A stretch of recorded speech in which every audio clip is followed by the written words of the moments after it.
Good evening. Welcome to Winthrop, everyone. My name is Joe Boncore. I'm a member of the Senate's Committee on Global Warming. It's great to welcome you all here. Welcome my colleague, the President Pro Temp of the Massachusetts Senate and Chair of the Global Warming Committee, Marc Pacheco. I think it's fitting that we're here tonight to discuss an issue that's very important, not only to us, but obviously to all of you. It's very important to this district. The first Suffolk and Middlesex district is a very coastal district, a district that's defined by its coastline from the Winthrop Beach up through Revere Beach, the beaches of the Charles River, as well as the Boston's harbor and the North End waterfront. It's an area and district where we're already feeling the effects of climate change.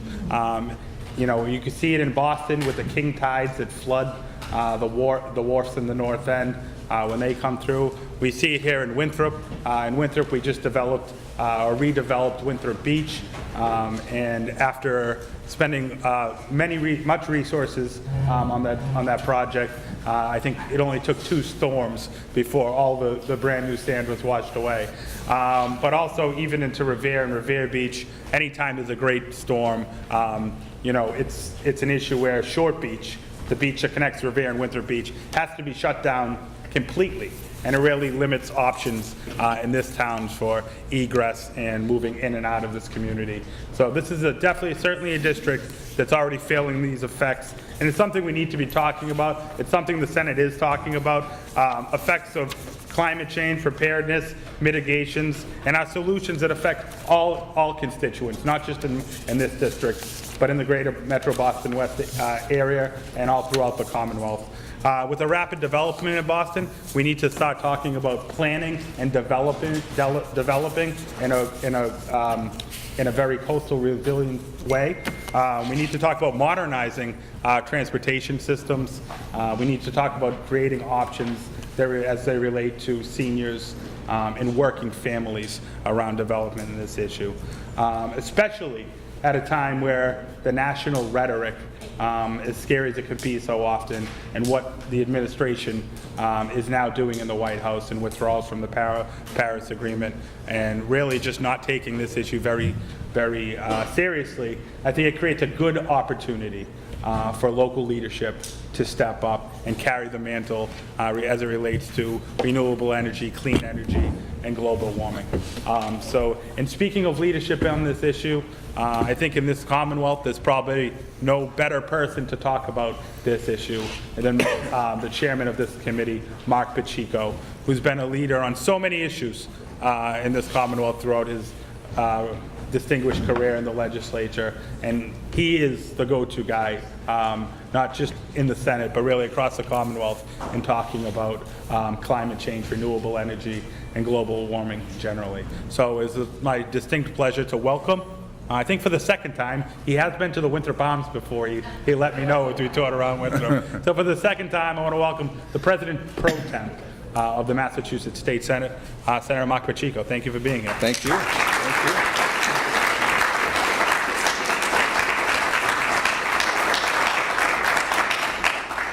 Well, let me just begin by saying that those of you that have the, I would say, good fortune to have Senator Boncore as your senator here, you're very lucky, because I've had the opportunity to serve with him now for a little while, and I have had the opportunity to work with him on a few issues. And the most important quality that I see in your senator is 2 that come to mind right off the top of my head, and that is, he is a sincere person, and he cares about what he's doing.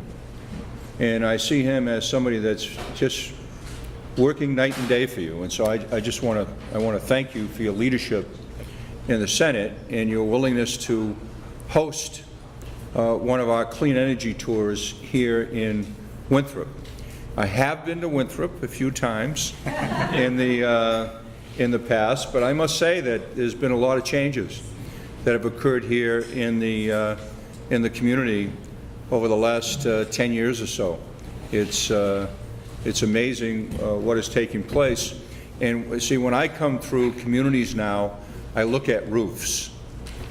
I look at seeing how many solar panels there are up on roofs. I look at neighborhood solar arrays. I look at all of those types of issues, you know, that sort of is a thing that I just naturally do. You know, when I'm taking a ride on a Sunday, when I get an opportunity to do so with my wife, she's usually looking at the architecture and the landscaping, and I'm looking at the roofs of houses and see how many solar panels that are out there.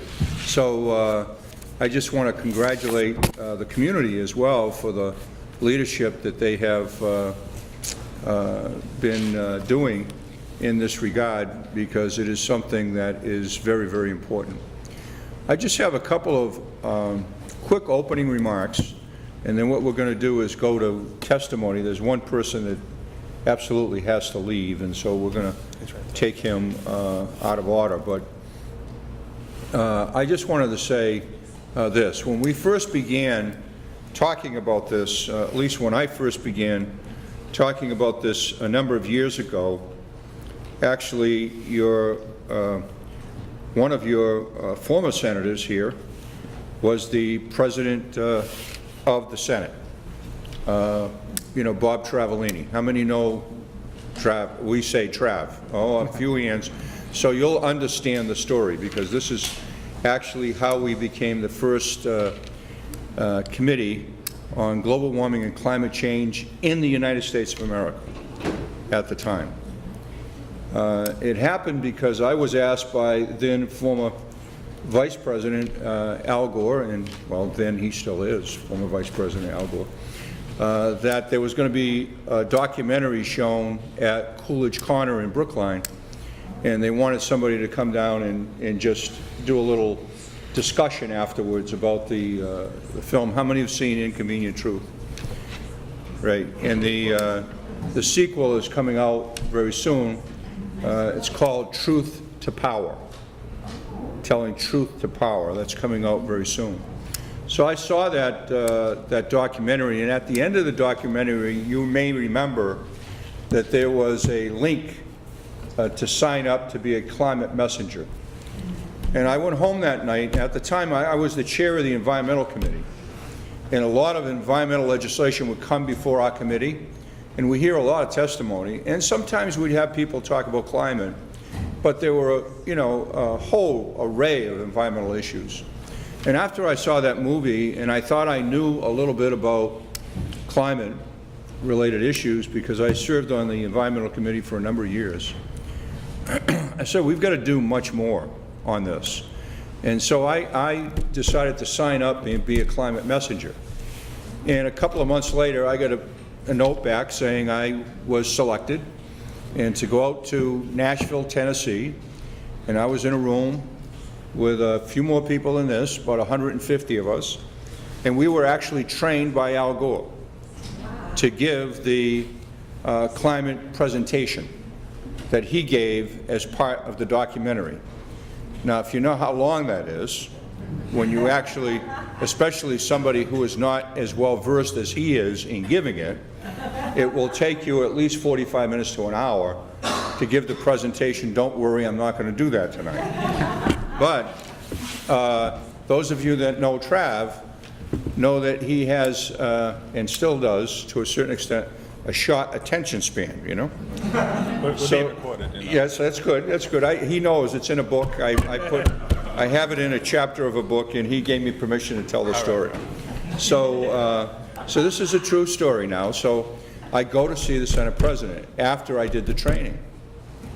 And I said to Trav, I said, Mr. President, I have a couple of options for you today. I have this slide presentation I'd like to present that will take me about an hour. He started to get a little fidgety. And then I said, or I'd like you to create a climate change committee here in Massachusetts. and I would, and he said, a what? And I explained it to him. And he said, he said, that's interesting. He said, is it going to cost me any money? In other words, like from the Senate budget, is it going to cost any money? And I said, no, I'll do it for the same, chairman's salary that I have as Environment Committee. I just want to put more emphasis on this issue. And he says, I don't have to see the whole presentation. So I said, no, you don't have to do that. He says, you've got the committee. And that's literally how we started. And then it took the committee, we went on the road, similar to what we're doing right now, going around, listening to citizens that cared about this issue, so that we could build a grassroots constituency statewide in support of legislation that we may want to file, or something that was already filed that we could get support for later on in the year. And so we did that. And when we were doing that, there were a lot of people that would say to me, you're going to kill our economy. You're going to kill jobs. There's no such thing as climate change. I've heard that many, many times, especially back then. We're still hearing that from Washington. But over and over and over again, I heard this. There was sort of a chorus that took place.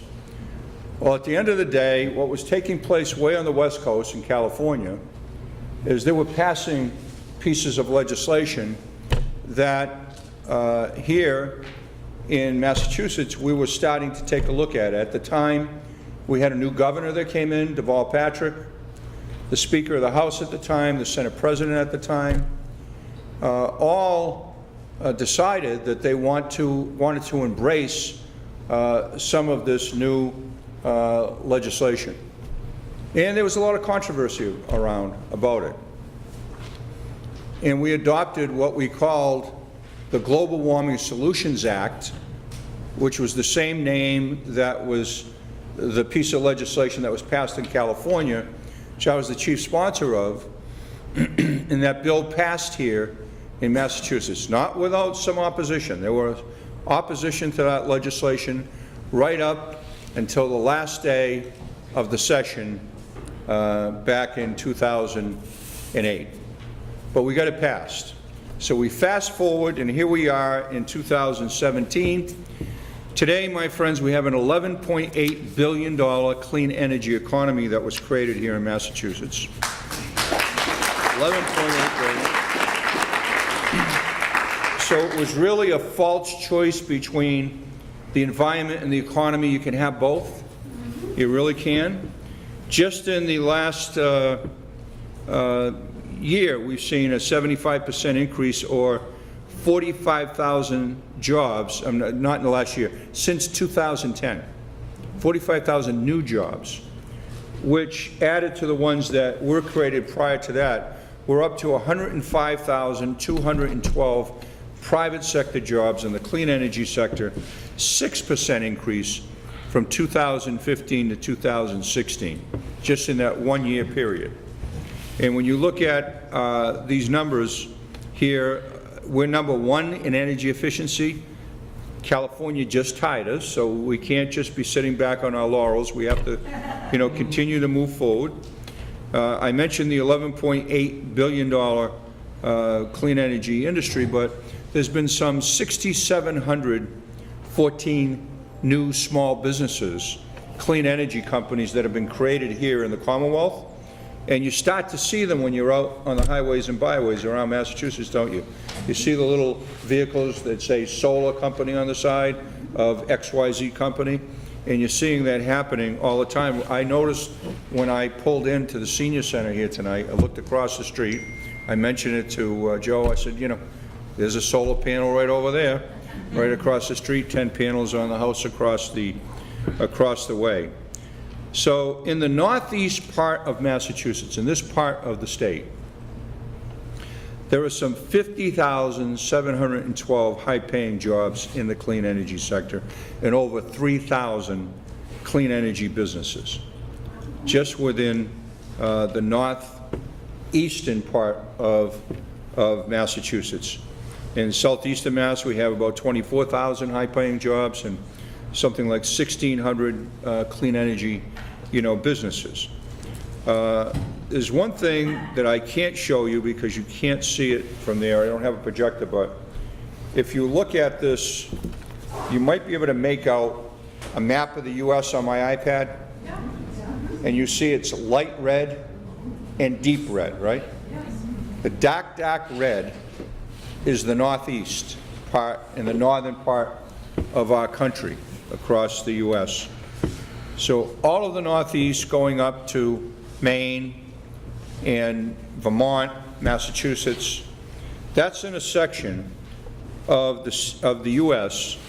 that just since December of 2015 to February of 2016, the temperatures have changed by 5 degrees Fahrenheit. Up, on average.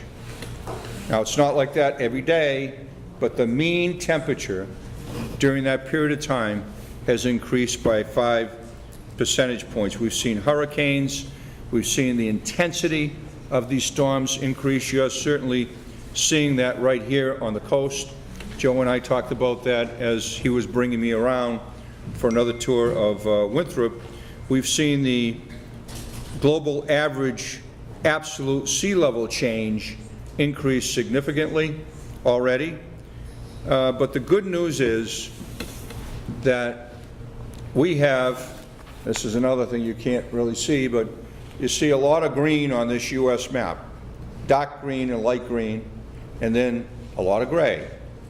But in the dark green and light green section, that means there are 37 other states in the United States that are moving forward with a clean energy agenda, similar to what we're doing here. Not as aggressive as Massachusetts or California, but New York is really moving forward.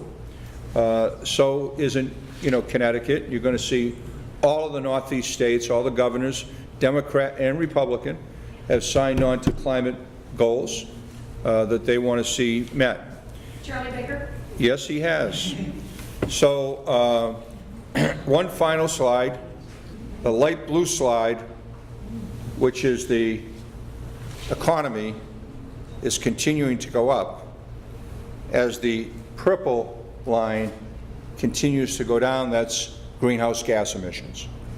So as our greenhouse gas emissions are going down, our job growth in our economy has gone up. So as we begin the hearing tonight, I just wanted to have that for a little history, because what we're doing tonight is similar to what we did back in 2007, 2008. We're out here again as a climate committee, this time not the first in the nation. We've been around for a while, and we've played a leadership role nationally on this issue. And I'm proud to have your senator sitting on that committee with me so we can hopefully make history again. We would like to get out some of the renewable energy technology bills that are before us. We'd like to continue to lead as we have done so far, trying to take what we're doing now and moving forward. I saw Travellini, former Senate President Travellini, a couple of years later, after we passed all these pieces of legislation and so on, and he had been in the private sector for a number of years now, and he represents a number of clean energy companies today. And so he yelled at me one day as I was walking up Beacon Street, and he says, "Hey, Pacheco." And I turned around and I said, "Hey, Trav, how are you?" And he says, "You were right about that climate stuff."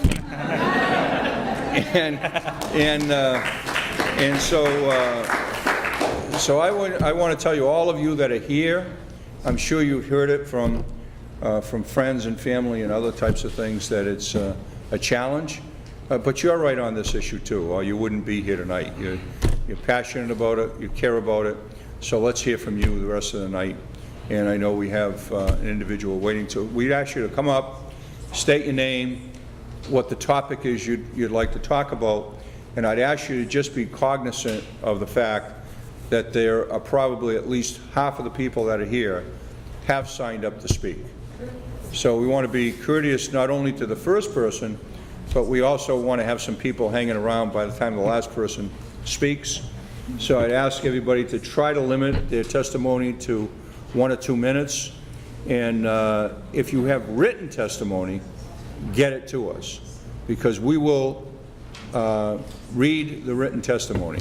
The Senator has his staff here, my staff is here, and up here is my legal counsel, and as you can see, he's on his computer. He's going to be taking copious notes tonight, and we're taking all the written testimony because we'll be putting out a report at the end of our tour. Tonight was going to be the last night of the tour, but it's not. We have a couple more requests, one in Lowell, and I believe we'll have another one in the central part of Massachusetts, and then maybe one at the State House in Boston to conclude the tour. But it will take a while to get through all the testimony. If everybody speaks 1, 2, 3 minutes, I've been through this now. This is the 9th hearing, so there's been a lot of hearings. We're going to start testimony at 6:30. There's a lot of hearings. I don't get out till 10 or after, and so unless you feel as though you want to be here till like 10 o'clock tonight, we get it. You know where I am on it. You know where he is on it. We just want to hear specifically about actionable items that we could reasonably take up this legislative session. Pieces of legislation that you're concerned about. Let us know the bill number, let us know what it is, and we can get that logged in, and we might even have a little discussion about it with you, to clarify some of the stuff that's going on. But we want to try to go through as quickly as possible. Not that we're not interested. That's why we're here, to listen to you, okay? So the first person, Senator? Before we start, I just want to recognize a couple elected officials in the room. We have the Vice President of Winthrop Town Council, Phil Boncore. All right. You might know that name. And we have school committee member and Democratic committeeman, Tino Capabianco. Thank you for being here.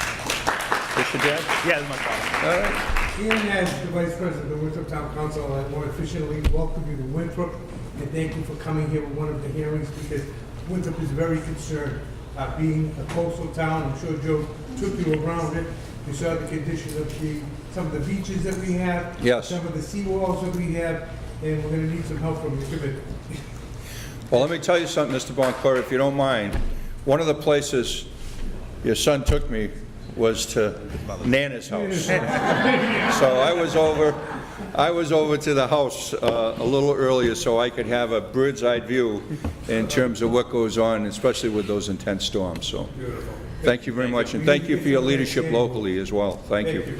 Yeah. All right, first person we'll take testimony from tonight is Bill Ravanesi. And I would just remind everyone, it is being recorded by at least 2 forms of media. Chairman, excuse me, Pacheco and Vice Chairman Boncore, thank you very much for taking my comments. My name is Bill Ravanesi. I'm the Senior Director of Green Building and Energy for Healthcare Without Harm. We work with hospitals statewide and coordinate the Boston Green Ribbon Commission Healthcare Working Group of the 21 Boston hospitals, which I might add are on track for a 33% reduction in greenhouse gases prior to 2020. Thank you. My colleague Paul Lipke commented at the Springfield Forum a week and a half ago or so, so I'm here just to add a few points, and I will take less than 3 minutes. I think that most people in this audience recognize that climate change is a serious health issue now. On June 15th, the Boston Globe did an op-ed that was written by the CEO of Partners Healthcare System and Boston Medical Center, Dr. Dave Torchiana and Kate Walsh, indicating that healthcare is on the front lines of climate change. Resilience is going to be a very important piece. We're at ground zero here in Winthrop, clearly. You've got water all around you here, and the hospitals are in a similar position, pinned in by the Charles River and the harbor itself, as well as its own floodplain. Fossil fuel emissions are costing the Commonwealth and its citizens $1 billion per year in health impacts. I'm not going to get into any other economics, there's no time for that, but that's a startling figure for this state.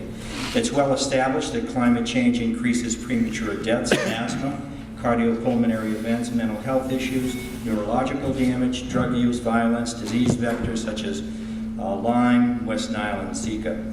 Climate change raises their significant and associated healthcare costs and disproportionately impacts our most vulnerable citizens, children, the elderly, low and no income, people of color, those with disabilities, with limited English proficiency, and with chronic mental and medical health conditions. In the aggregate, these populations comprise a large proportion of our citizenry, crossing all socioeconomic and geographic boundaries.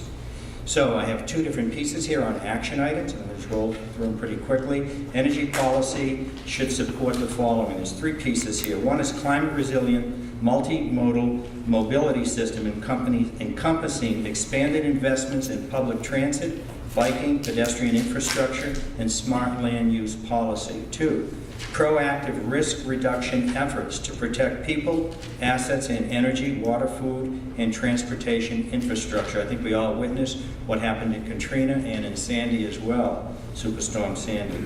And third, a regional, modernized, and nimble electric and thermal energy market based on infrastructure, management, and incentives capable of driving long-term demand reduction and decarbonization, including, here we go, this one's really important because there's going to be a lot said about this right now with the Eversource rate structure. Restructure and redirect the DPU to avoid inadvertently shifting costs from energy to public health and health care. Households in Massachusetts spend 6 times more on health care than they do on energy. Energy is passing those externalities into health care as we speak. Also, we'd like to see prevent investments of billions of dollars in fossil fuel infrastructure and traditional energy distribution systems to address the few hours and the highest winter and summer peak demand. Create a statewide peak reliability program to engage everyone in conservation action at critical times. And then finally, now is not the time for small steps. In this legislative session, we need action to 1, greatly accelerate the development of offshore wind. 2, increase the RPS to 3%. 3, raise or eliminate the net metering cap to a level playing field for solar against the extensive subsidies and tax breaks doled out to fossil fuels. Thank you very much for the time. Philip.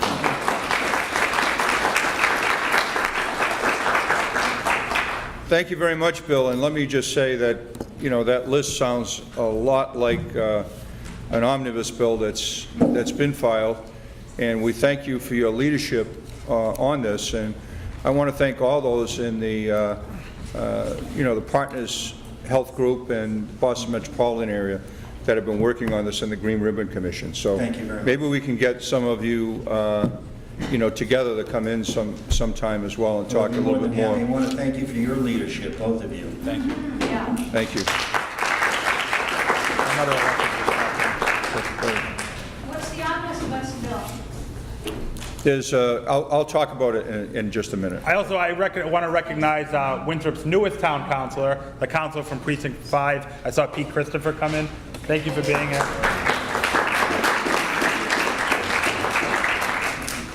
Yeah, there's a bill, I don't have the number off the top of my head, but it's a bill that I filed which puts in place the comprehensive adaptation management planning for the state.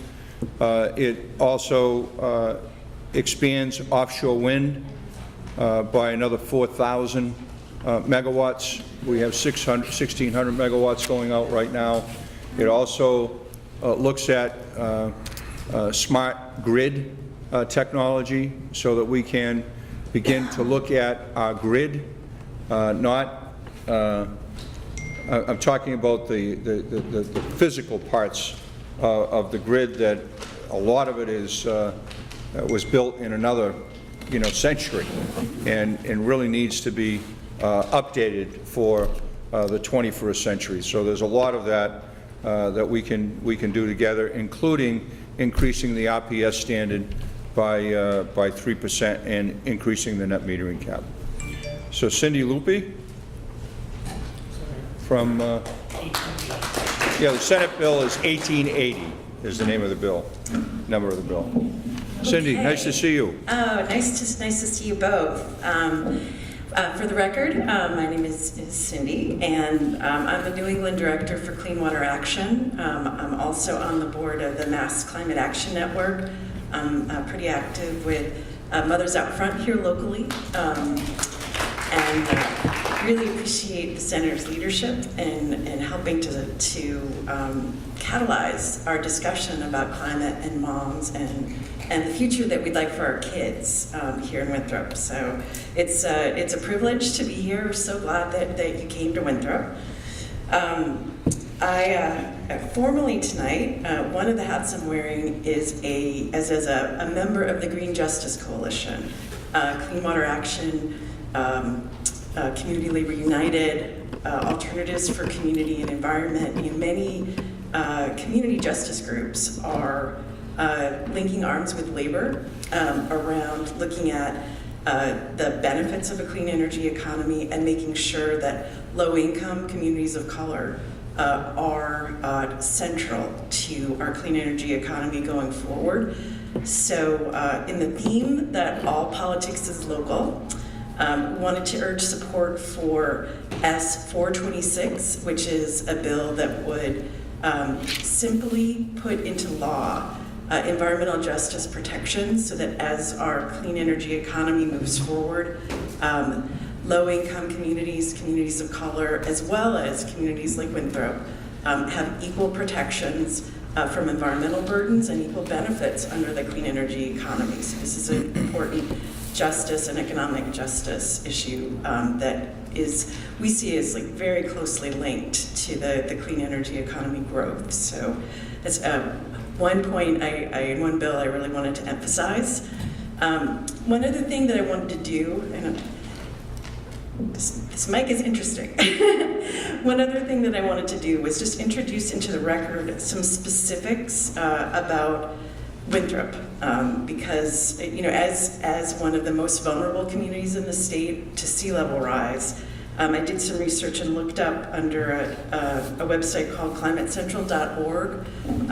There's a resource that you can look zip code by zip code and census tract by census tract at the risk for sea level rise.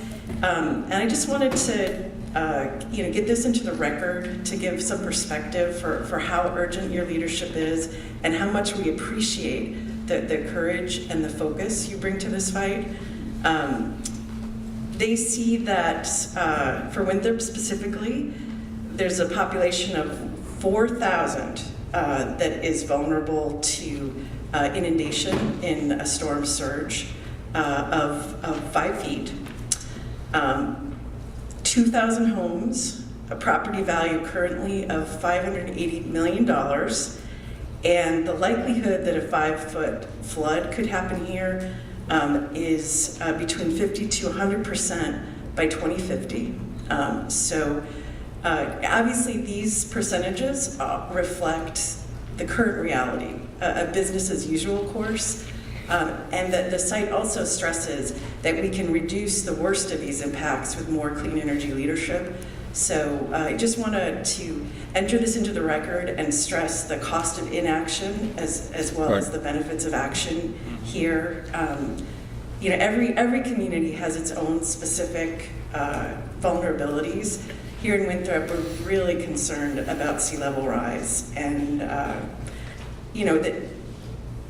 guess the final point that I would make is that we're in the unique position in Massachusetts of not having any in-state indigenous fossil fuels that we extract here.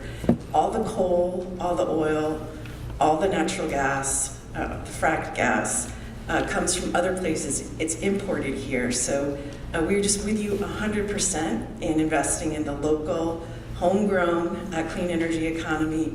And you have all of our support for your Clean Energy Future Tour. Really appreciate you picking Winthrop tonight. Thank you, Cindy. going to give those numbers to Kyle. And believe me, when Cindy referenced all of those numbers for, the community here, you can go up and down the coast of Massachusetts, and they'll be, very similar. And in many cases, it's even greater in terms of the economic impact. So that testimony was right on point, and thank you very much for being here. Joel Wool? Joel. Good evening, Senators. My name is Joel Wool. Since you just heard from my boss and wonderful Winthrop resident, Cindy, I will be extremely brief, but I wanted to comment on one other issue for the benefit of the committee and the public. So I live in another part of the greater Boston region. I live in a triple-decker in Dorchester. And when I look left and right, I think there's a large question thinking about how residents of my community, how residents of communities like Roxbury, Mbta actually get plugged in. And I know Senator Boncore in East Boston is actually quite similar in many parts of the district. When we're talking about solar power, we're talking about electrical vehicle charging stations, and we're talking about all these other certainly job creating, but also bill reducing technologies and emissions reducing technologies. How are we sharing the benefits? So I wanted to speak just specifically to a piece of legislation, and it's a bit of a policy proposal there.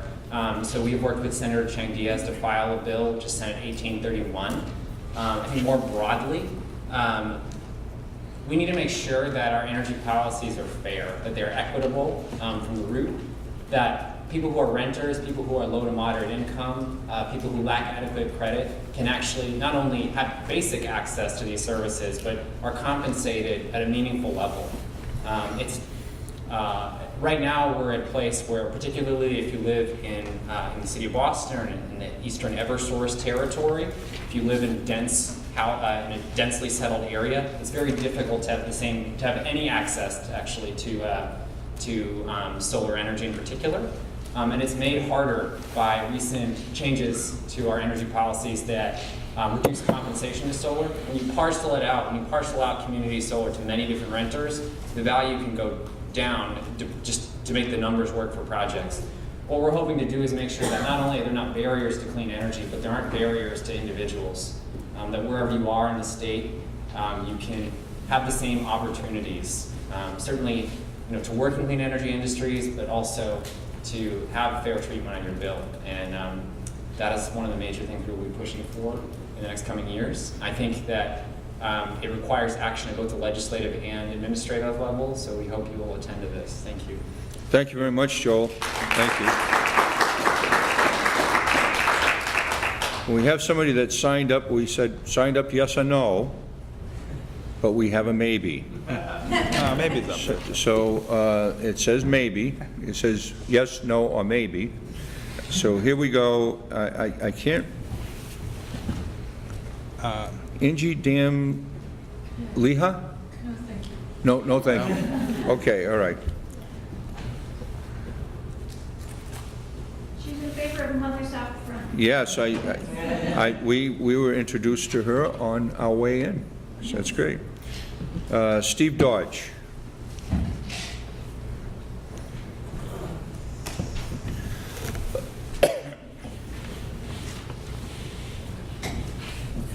Thank you, Mr. Chairman, Senator Boncore. For the record, my name is Stephen Dodge. I'm Executive Director of the Massachusetts Petroleum Council, which is a local office of the American Petroleum Institute, which is a national trade organization that represents about 600 companies engaged in the oil and natural gas business.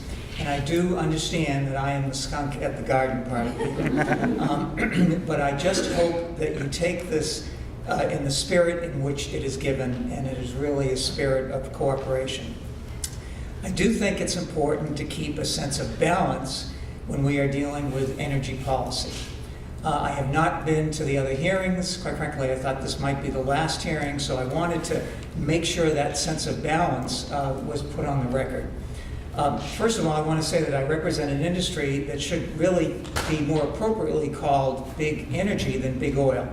Yes, we're big We've invested more in alternative energy and alternative research, energy research, than any other private industry.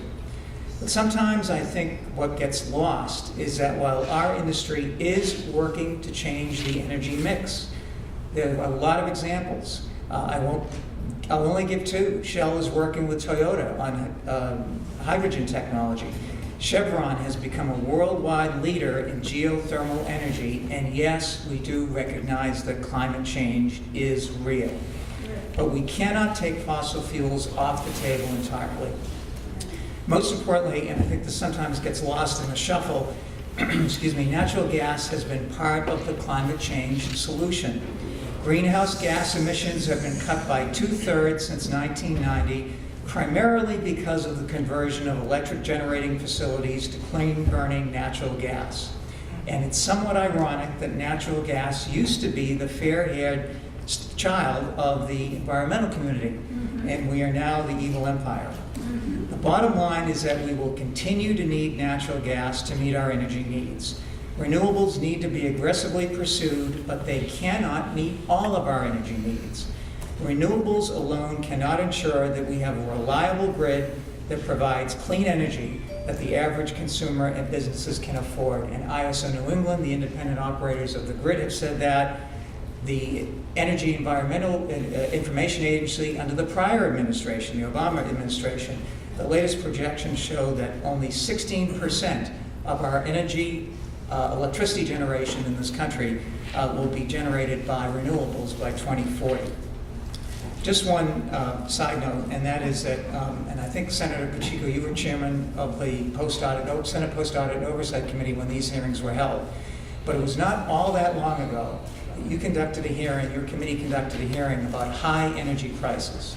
And they dragged our industry from pillar to post, understandably so, about the high energy costs, the high prices of crude, the high prices of heating oil and gasoline.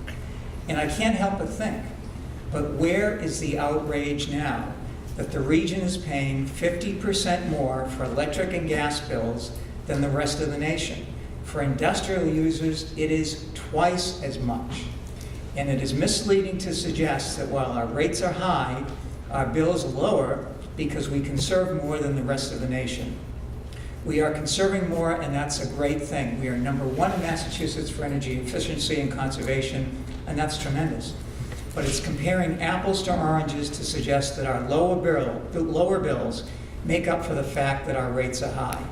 Other sections of the country whose rates are much lower than ours use far more electricity because they have to. For example, in the South, they have to run their air conditioners 24/7. It's like owning a small economical car. If you're paying $4 a gallon for gasoline, you're still not too happy, even if you may be paying less to fill up your tank than your neighbor with the SUV. So I will give you an action item, and I know it's not going to be very popular. The prior administration under Governor DeLeo Patrick asked ISO New England's assistance in obtaining FERC approval of a tariff-based cost recovery for natural gas capacity. All 5 other New England governors joined him. Our opponents, quite frankly, called it a pipeline tax. But it was no more of a tax than literally the billions of dollars a year that consumers are already paying on their electric bills and natural gas bills to fund programs, some of which are completely unrelated to electricity generation and natural gas. And that tariff or tax would have lowered rates. In fact, the renewable bill that the legislature passed last summer included a similar type of tax to fund offshore wind production. There is nothing wrong with either. And we all know that the SJC last summer ruled that the gas provision did not comport with a decades-old law that was passed when the world was quite a bit different. They didn't say it was a bad thing, just that it didn't comport with the current statute. You have it in your power to change that statute, and at least let the DPU review that tariff and let the independent regulators who are charged with protecting consumers decide what's in the best interest of ratepayers. There's at least one pipeline expansion, not a new greenfields project, that's currently on hold because of that SJC decision, a project that could ultimately result in lower costs for consumers. while at the same time not adversely affecting in any way the steps we are currently taking to kickstart renewables. So I'll conclude, and I apologize, I went longer than I anticipated. Additional natural gas capacity that would lower costs, fill the void for closing coal and nuclear power plants, and help supplement renewables when it's dark and when the wind isn't blowing is not the entire solution. But it is part of the puzzle that should not be taken off the table. And I just ask that you remember that as you contemplate energy policy this session. Thank you. Thank you very much, Steve. I'm sorry, Steve, thank you very much for your testimony. Let me just say that, so you'll know, I think you know where I stand on all of these issues, but I do agree that natural gas has been part of the transition. But we are long past the time when we need new fossil fuels. We actually need to triple down on what we were doing with offshore wind. We can do up to 10 gigawatts of offshore wind here in Massachusetts, and if you combine that with solar, geothermal, and a really, really deep dive into energy efficiency, not that we've done so far. Massachusetts and California may be #1 in energy efficiency, but we've only just scratched the surface in terms of what could be done.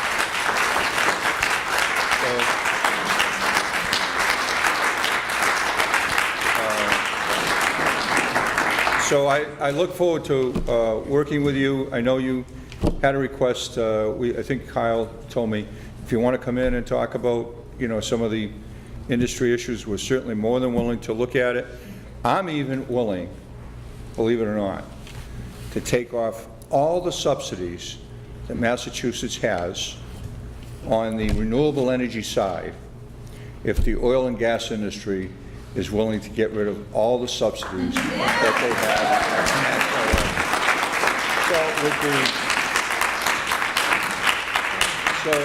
So it would be an absolute equal playing field. Love to do that. Joan McCabe? Oh, she said no. Sorry about that. Sorry for spotting you, Joan, wherever you are. Frank Nitti said maybe.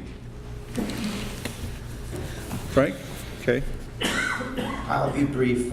First off, thank you very much for being here. I really appreciate that. I'm sure the community appreciates it and all the public as well. I am the energy manager for the town of Winthrop and the city of Chelsea. So I just wanted to recognize the good work that both those cities have been doing in the energy efficiency and starting to do in the renewable space at this point. Here in Winthrop, we have an energy committee made up of 5 residents who care deeply about these issues. And through their leadership and their action, some of the programs that we are rolling out to the community here is one working with National Grid to help get people low cost and up to no cost energy efficiency measures through home energy assessments. And we'll have more information up on that on the town website shortly. In addition, we're going to be running a Solarized Massachusetts program here in Winthrop to help to roll out more affordable adoption of solar for residents here. And the city of Chelsea was just designated a green community this year. That's great.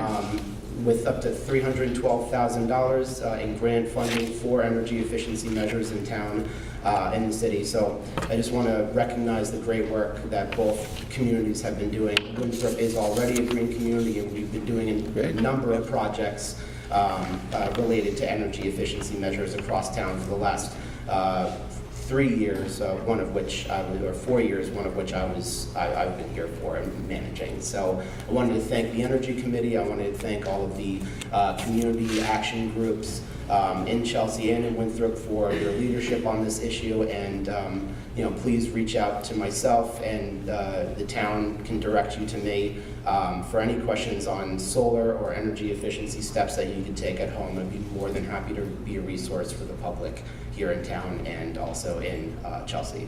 So thank you very much. Thank you, Frank. Please continue your great work in this space, and I look forward to continuing working with the town and hopefully your offices in the future. Thank you very much, Frank, for your leadership.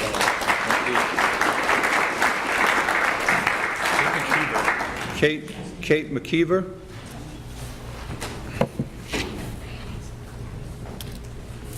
Senators, thank you Hi. very much. My name is Kate McKeever. I'm the Director of Regulatory Affairs for Enel Green Power North America. I just started this a few months ago after working for the Commonwealth for the past 17 years.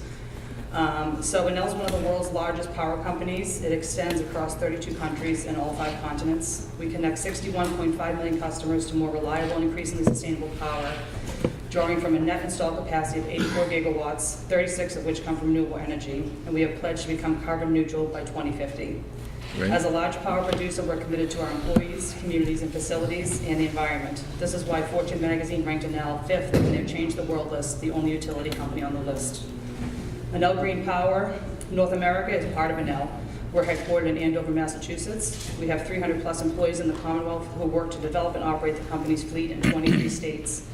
We operate more than 100 renewable energy power plants for a total managed capacity of 3.3 gigawatts across 4 different technology, and currently have 900 megawatts under construction. We recently have been awarded a power purchase agreement for a battery storage project by San Diego Gas and Electric. This is our first in front of the meter storage project. Last week, we entered into an agreement to buy 100% of Enternoc, a Boston-based provider of demand response and energy services. This acquisition is still subject to approval. Through the acquisition, Enternoc, a global leader in demand response, we will incorporate over 8,000 customers, 14,000 sites, and a total of 6 gigawatts of demand response. This is the second major acquisition for Enel this year. In January, we acquired 100% of Demand Energy, a US-based company specialized in intelligent software and energy storage systems. Sorry. As you know, the Global Warming Solutions Act was signed in 2008 and requires a reduction of greenhouse gas emissions from each sector of the economy, summing in a total reduction of 25% below 1990 levels in 2020.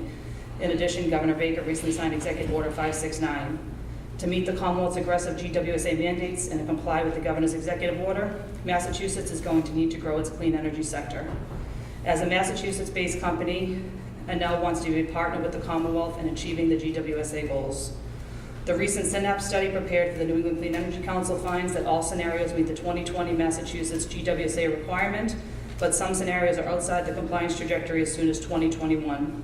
Despite the inclusion of new regulations by Mass DEP, which apply unit-specific carbon dioxide caps to in-state generators and a clean energy standard through 2050, all scenarios fall short of the trajectory required to achieve an 80% reduction by 2050.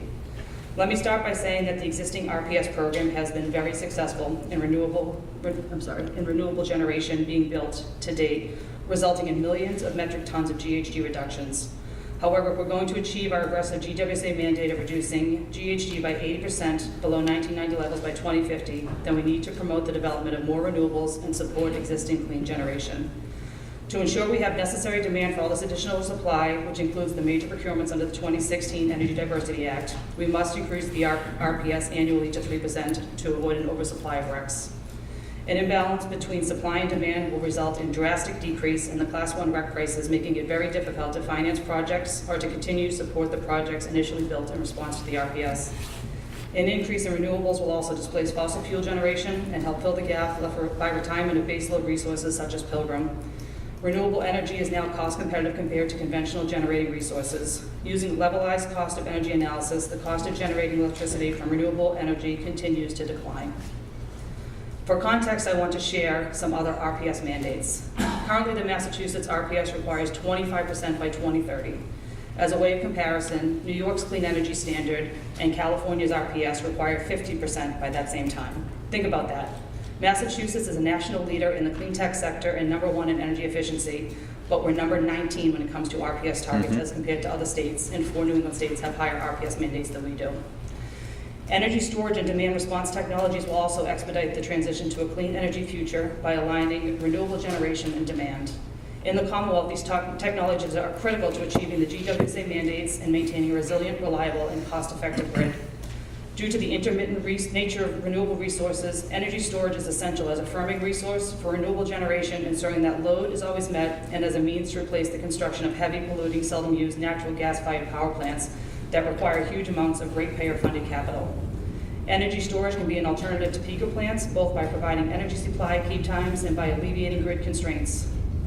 Being scalable and distributed in nature, energy storage can be easily deployed where most needed and not constrained to where the resource is available.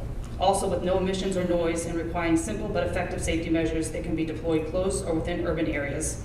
This allows for benefits being grasped at different levels, with both in front of the meter or utility scale and behind the meter applications being valuable through different use cases. Energy storage can happen quicker than building peaker plants because it does not need steel in the ground and has lower permitting requirements. Finally, while it's clear that we must grow our energy sector, we must also continue to support our existing renewable generation. Enel owns and operates 2 hydropower facilities in Lawrence and Lowell, totaling 38 megawatts. These 38 megawatts are part of the Commonwealth's current portfolio designed to achieve the GW mandates. Let's continue to support those assets so we don't take 2 steps forward and 1 step back. In conclusion, the Commonwealth needs a comprehensive strategy to achieve the 2030, 2040, and 2050 GWSF mandates. EGP&N supports the multiple bills filed this session, including House 2700, House 1747, Senate 1841, and Senate 1876, and seeks a 3% annual increase in the RPS. Enel also supports your bill, Senator, Senate 1874, requiring DOER to set up a statewide deployment target of 1766 megawatts of cost-effective energy storage by 2025. For the DPU to make a cost-effective determination, we need to capture all the benefits to both the grid and the customer. To do this, we ask that you direct the DPU to open an investigation into the value of energy storage to ensure the regulatory barriers to market entry are removed. Finally, we ask the legislature to explore how demand response can be deployed by the electric distribution companies to delay or avoid distribution-level infrastructure investments and accelerate the use of time-of-use rates. Together, let's change how power is produced and consumed, and we are excited to partner with you on this journey. Thank you. Thank you very much, Kate. Let me just say, I was thinking about, well, not you personally, but your company today when I read the Globe about the acquisition of Ennoc, because I've actually visited the facility and have seen the amazing work that they're doing. So, and I'm impressed with your testimony. I would ask you if you, I know some of it was written, if we can get your written testimony, but more importantly, I'd ask you to follow up with my office because I'd like to have you come in. And I'm very impressed that we have a utility that actually has a goal of being carbon neutral in the future and still providing, energy. So, thank you. Grady Gongakill? I'm probably messed your name up. I'm sorry. No problem. It's just a different ethnicity. Yeah. Senator Pacheco, Senator Boncore, thanks for your leadership. Thanks for the opportunity to speak. I'm with Elders Climate Action, along with a few colleagues. Please stand. You might infer. The good news is we couldn't tell. Yeah, actually, there's a point to be made. Well, we all get older, but not everyone gets elder. And we're here to exercise the privileges that we attribute to ourselves. Having in our case, the commitment to see beyond current generation to succeeding generations. Mm-hmm. And so in the spirit of representing that perspective, I'd like to leave with you 2 points. I've got written testimony, which I've already submitted to your one of your colleagues. The first point would be our priority regarding existing legislation, and that would be putting a price on carbon. I'll comment on that briefly. And the second point would be to take steps to, in the form of legislation yet to be written, to look beyond 2020 in the implementation of the Global Warming Solutions Act. So to elaborate briefly on those 2 points, Massachusetts is lucky to be among the 9 states that has a regional greenhouse gas initiative as a form of putting a price on carbon. Cap and trade, perfectly reasonable approach. Two limitations. One is that it covers only the 20% of the sector that has to do with electricity generation. And secondly, of the 2 forms of putting a price on carbon, it's our view. And there's 3. But anyway, go on. Let me guess where you're coming from, if not, yes, the third being yours, I suspect. Yes, it is. How did I know that? A good guess, I think.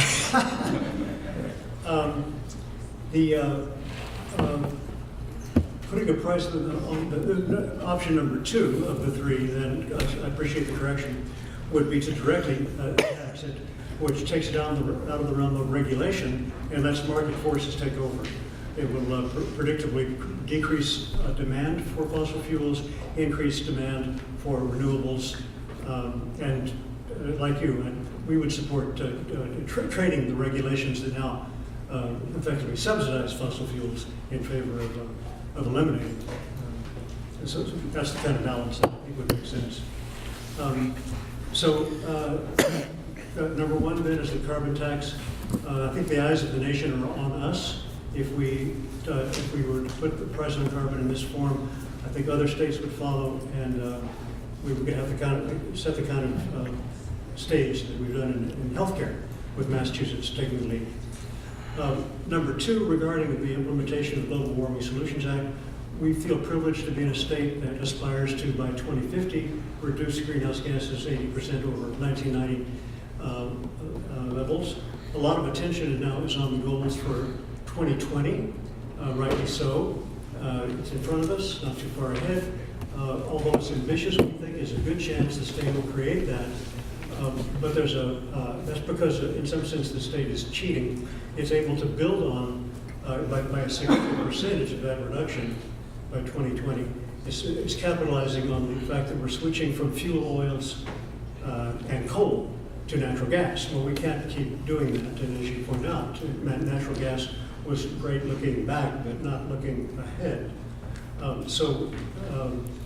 The challenge is to look beyond 2020 to 2030, 2040, and where we have significantly more difficult challenges. We can't wait to 2020 to start setting goals for those subsequent challenges.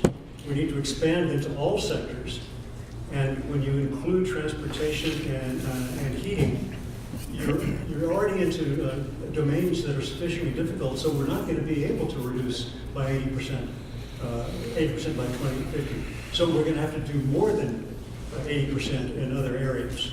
And that's the kind of planning that we need. So if you'll permit me to indulge in a pun, a true 2020 vision is to see beyond 2020, 2030, and 2040. So with those two points, steps in those directions, I think we'll be doing something significant for our succeeding generations. Yeah, good. Let me just, if I could, because I know this might come up a few times this evening, because of some of the organizations that are represented here, not only those that represent the group that you're with, but Climate Action Now, and I mean, there's a number of other organizations that have generated people from coming out, including to come out to a lot of these forums, and that's great. I am for a price on carbon. Unfortunately, this whole scenario is only talked about 2 alternatives. There are more than 2 alternatives that are before us in the legislature. The third alternative is to trigger the price on carbon. We have to think about what is our goal. My goal, and I've actually filed legislation in the past that represented option 1 and option 2 of the different carbon pricing bills that are out there. One that was 80% lowering in rebate and 20% to go after transportation and other clean energy sectors to lower greenhouse gas emissions. I filed a bill, to try to get as much as possible done with a rebate program as well, a number of years ago. So unfortunately, we haven't got there. And unfortunately, this is one area in which the governor happens to disagree, that he has stated publicly that he is opposed to an area which we would have a carbon, he did say, tax. All three of the proposals that are before us in the legislature are not a tax. They're not defined as a tax. They are putting a price on carbon, but it's not what we would see as a traditional, broad-based tax. So that's good news in terms of an opportunity to talk a little bit more with the governor about this issue. Having said that, I've also talked to him just briefly about it, and members of the administration, and they've indicated that they're not, eagerly waiting for a bill to come to their desk on this particular issue. Now, hear me out just for a second longer, because it does take a little bit to explain this. But here's what the governor has done and has said. He signed on to the Global Warming Solutions Act, lowering greenhouse gases 25% below the 1990 levels by 2020, 80% by 2050. He signed on to he had a gubernatorial signature on a regional plan with the other governors in New England to lower greenhouse gases 35 to 45% below the 1990 levels by 2030. So he signed on to a 2030 bill. He's also taken a public position in support of maintaining our commitment to the Paris Accord, but those that really know what they're talking about the Paris Accord would understand that the Global Warming Solutions Act actually goes beyond the Paris Accord in terms of our responsibility with it, right? So that's good news. We're going to be superseding what the Paris Accord had said we needed to do, whether the U.S. stays involved with it or not. So far, the only major entity of the U.S. that is pulling away from the Paris Accord has been the president. We have countless numbers of states, countless numbers of cities, all of which have taken the opportunity in response to that to move forward and say they're for the Paris Accord. So this is where option 3 and where the governor is comes together. The governor is for all the goals that I suspect, he has stated at least, and taken action, that he's for all the things that we're for. There's a bill that's filed, and it actually was released from the Joint Committee on the Environment recently, and it puts in place 2030 and 2040 targets as part of law. I filed that bill. It's now before the Climate Committee. We have that as a vehicle in the legislative process to move forward with. If we don't receive anything else coming over from the House, we have that bill that's sitting in our committee right now to be able to move forward on. So that 2030, 2040 bill is there. It lowers climate emissions 35 to 45%, and then 55 to 65%, I think it is. Is that what it is, Kyle? The total numbers. So it eventually gets us to that 80% below 2050. So 2020, 2030, 2040, 2050 standards.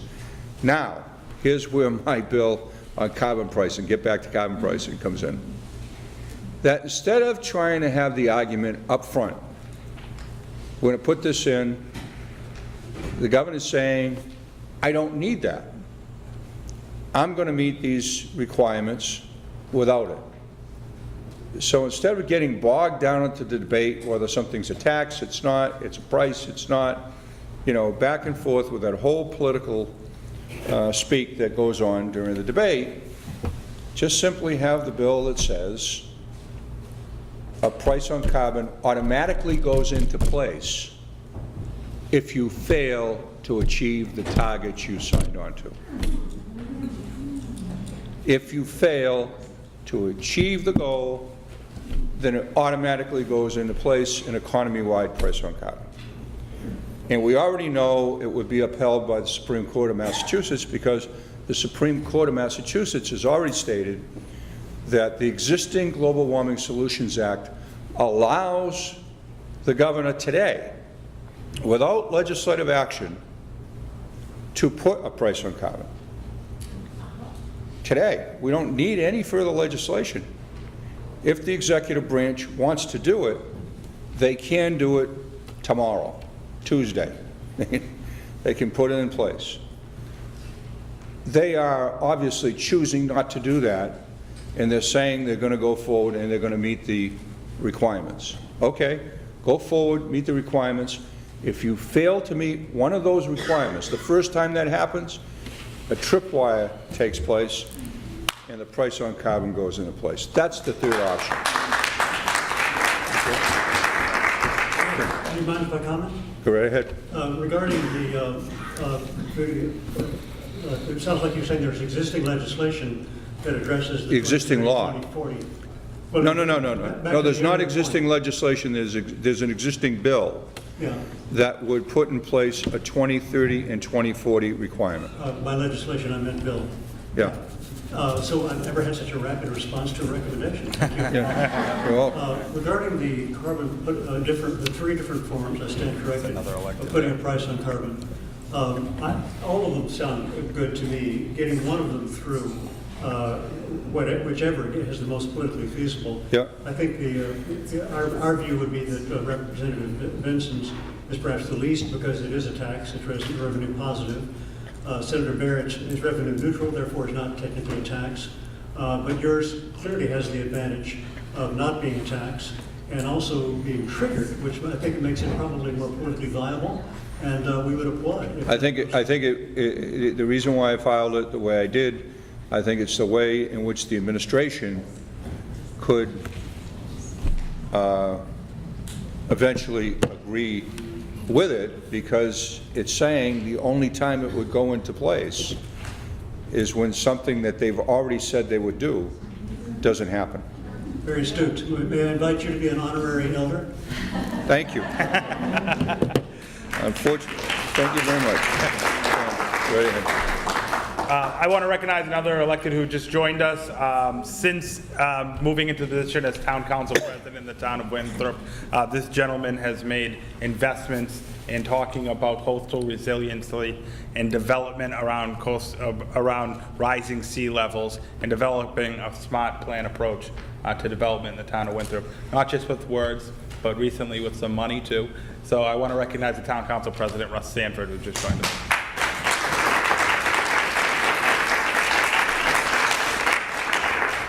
Thank you very much for being here, Mr. President. Thank you, sir. Mary Duarte?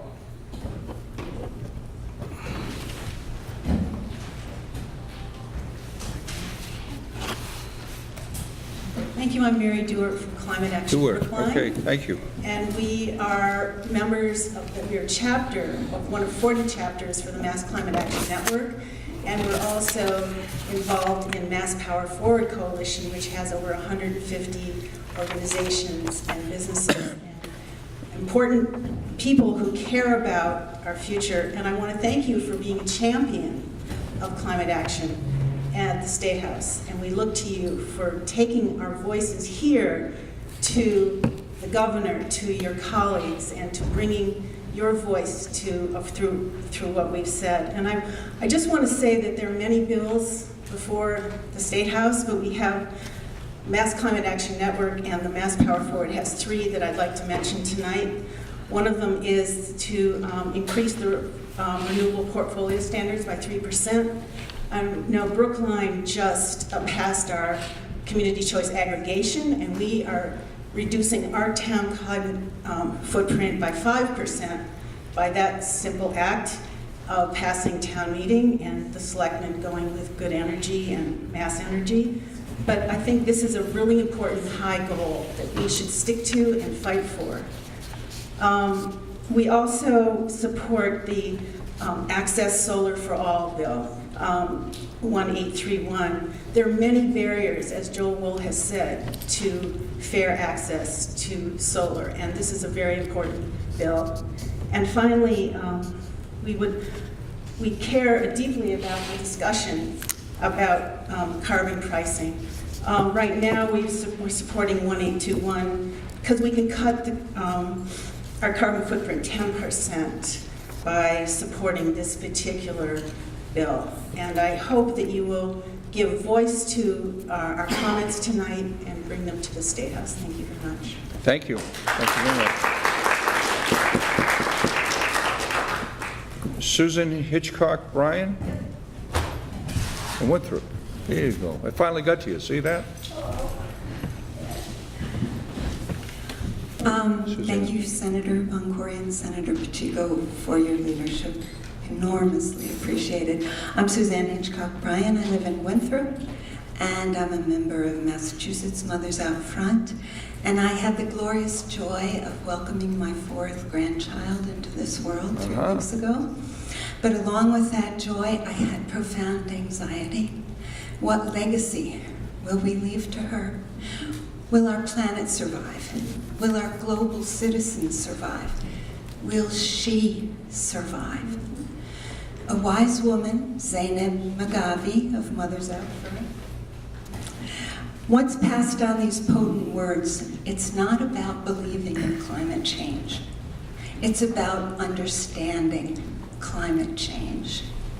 And I ask you, are there people in the Mass legislature who do not understand climate change? Why the reticence? Why the hesitance to do everything we must do to curb greenhouse gas emissions? Why is it not considered a no-brainer to increase our renewable portfolio standard to 3%? Someone once said, the economy's stupid. Well, yes, let's look at this. Senator Pacheco, you reported that the clean energy sector brought $11.8 billion into our economy. And reputable physician scientists have reported on the cumulative co-benefits of a proposed carbon fee in Massachusetts. And the price tag, $2.9 billion worth of cumulative health benefits over 20 years from a carbon fee. You know, when we passed the Clean Air Act, we decreased asthma, heart attacks, hospitalizations, early deaths. We decreased lost work days, and we saved 12 trillion, with a T, dollars. Okay, so think about this affecting our economy. In Phoenix, as you know, flights were grounded because of extreme heat of 120 degrees. The air is less dense when it's warmer, and it impairs lifts, so they could no longer take off. They needed longer runways, which they don't have. And FYI, the longest runway at Logan is shorter than the shortest Phoenix runway. Now, granted, Phoenix is at a higher altitude, 1,000 feet, which means the air is less dense, but still. Okay, final thought, fracking. Scientists have reported that it is abundantly clear that there is no evidence that fracking can be practiced in a manner that does not threaten human health. It is no wonder the counties, towns, cities, states, as well as numerous countries have banned fracking, and Massachusetts is considering aiding and abetting these toxic processes by serving as a transit hub with compressor stations and new pipelines. For shame. I consider that we would be potentially responsible parties, just like at a Superfund site, if we allow the means for this toxic industry to thrive. And my last thought is a healthy planet equals healthy children, equals healthy families, equals a healthy economy. Thank you. Thank you.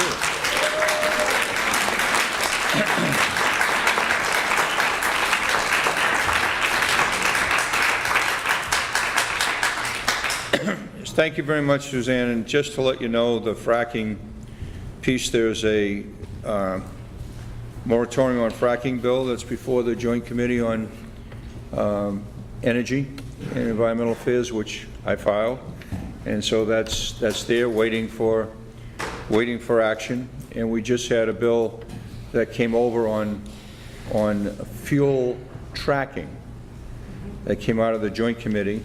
It's in the Climate Committee now that I filed. And so this starts to put in place the research we need to implement the policies we must have.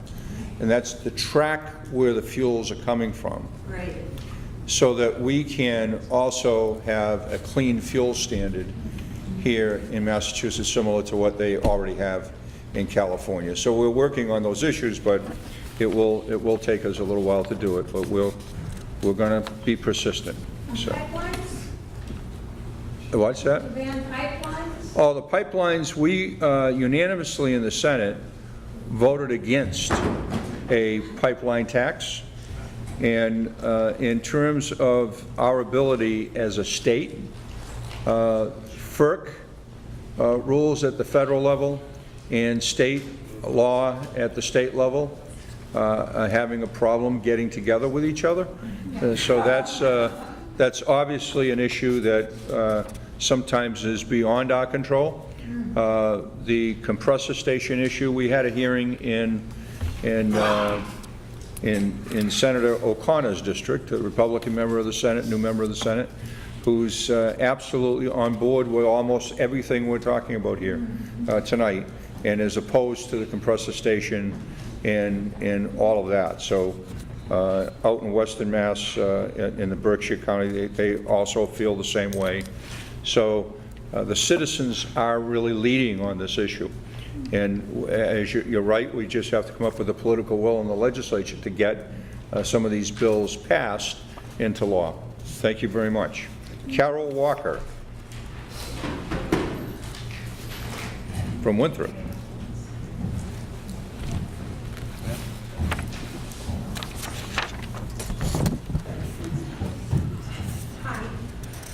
Hi. I'm happy to be a member of Boswell Front of Winthrop, and I'll give you my letter later and I'll make things shorter. So I have lived in this area all my life. Before being in Winthrop, which I've been here about 35 years, I was in South Boston, Queens. So I've never been very far, and I love this area, and my my 3 children don't live far away, and I have granddaughter getting pretty near 2 years old. So I'm very, I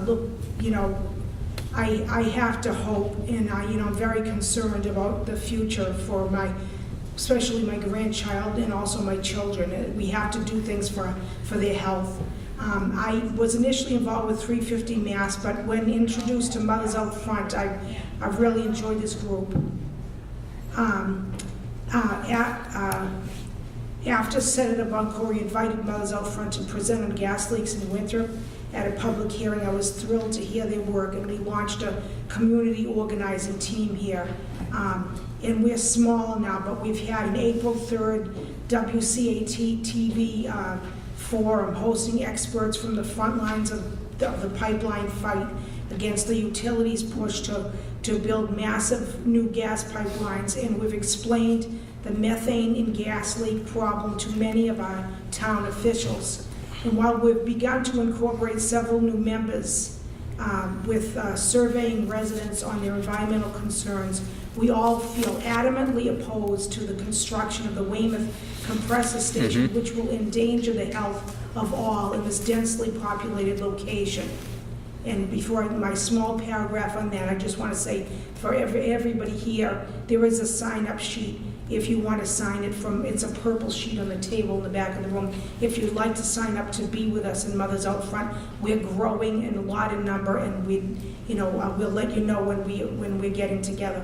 So Mothers Out Front calls on you now to make sure this compressor station does not get built in Weymouth, with the facts in hand of 8 toxic air pollutants already higher than the Mass DEP guidelines, and a level of benzene 4 times the concentrations recommended by the state. This being a cancer-causing compound that is toxic in very small amounts It would be devastating to the health of the people in Weymouth and far beyond to put this compressor station, which, as it is designed to do, would release 10 cancer-causing chemicals into the air every day. Massachusetts must protect the health of our citizens. We have a right to healthy air to breathe. Thank you for your bills. I appreciate the work you're doing, and yes, we need a carbon tax and all the rest, but this is our major issue because we have to make sure we don't have this station. Thank you. Thank you, Carol.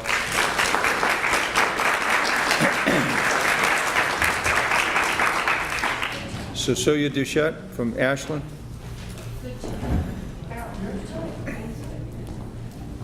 Good evening. Thank you for the opportunity to speak tonight about wireless radiation. One element of how we upgrade our infrastructure that I believe we should be looking at a little bit more closely is using hardwired infrastructure versus wireless. What doesn't make it into the media in this country is that all of our wireless devices operate off of two-way microwave radiation that was brought to market without any pre-market testing. And when we finally took notice of lead in this country, we had 10,000 studies under our belt. With wireless radiation, we have over 24,000 studies all over the world that began with our military, because the technology we use for wireless started out as a military human weapon. We have naval studies that have been released to show it was designed to cause electrosensitivity. Additional studies today show it's tying into Alzheimer's, autism, cancers from the brain to the salivary to the heart.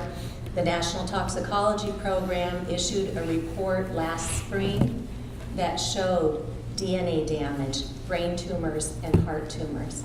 We're very proud of Massachusetts for being on the leading edge with legislation. We have 5 bills this session introduced directly by our legislators. We have Massachusetts Senate Bill 108, an act relative to the safe use of handheld devices by children. Thank you to Senator Sear of the Cape and the Islands. We had the hearing on that one last Tuesday. We also had the hearing on Tuesday from Senator Michael Moore's bill, an act relative to utilities, smart meters, and ratepayer rights. Currently, National Grid is in Worcester in an environmental justice situation, installing smart utility meters on everybody's homes and businesses out there that are emitting microwave radiation 24/7, and that's the one device that we cannot control. We can hardwire everything else in our homes, but not those smart meters. Senator Sear has a second bill that will come up in September. That's Senate Bill 107, an act relative to disclosure of radio frequency notifications. You may all be startled to know that in the fine print of your cell phone, your iPad, your router, there's a legal disclaimer buried about 5 levels down that says, if you keep this device on your body, you will exceed the FCC's guidelines for public radiation exposure. So our guidelines allow this much radiation.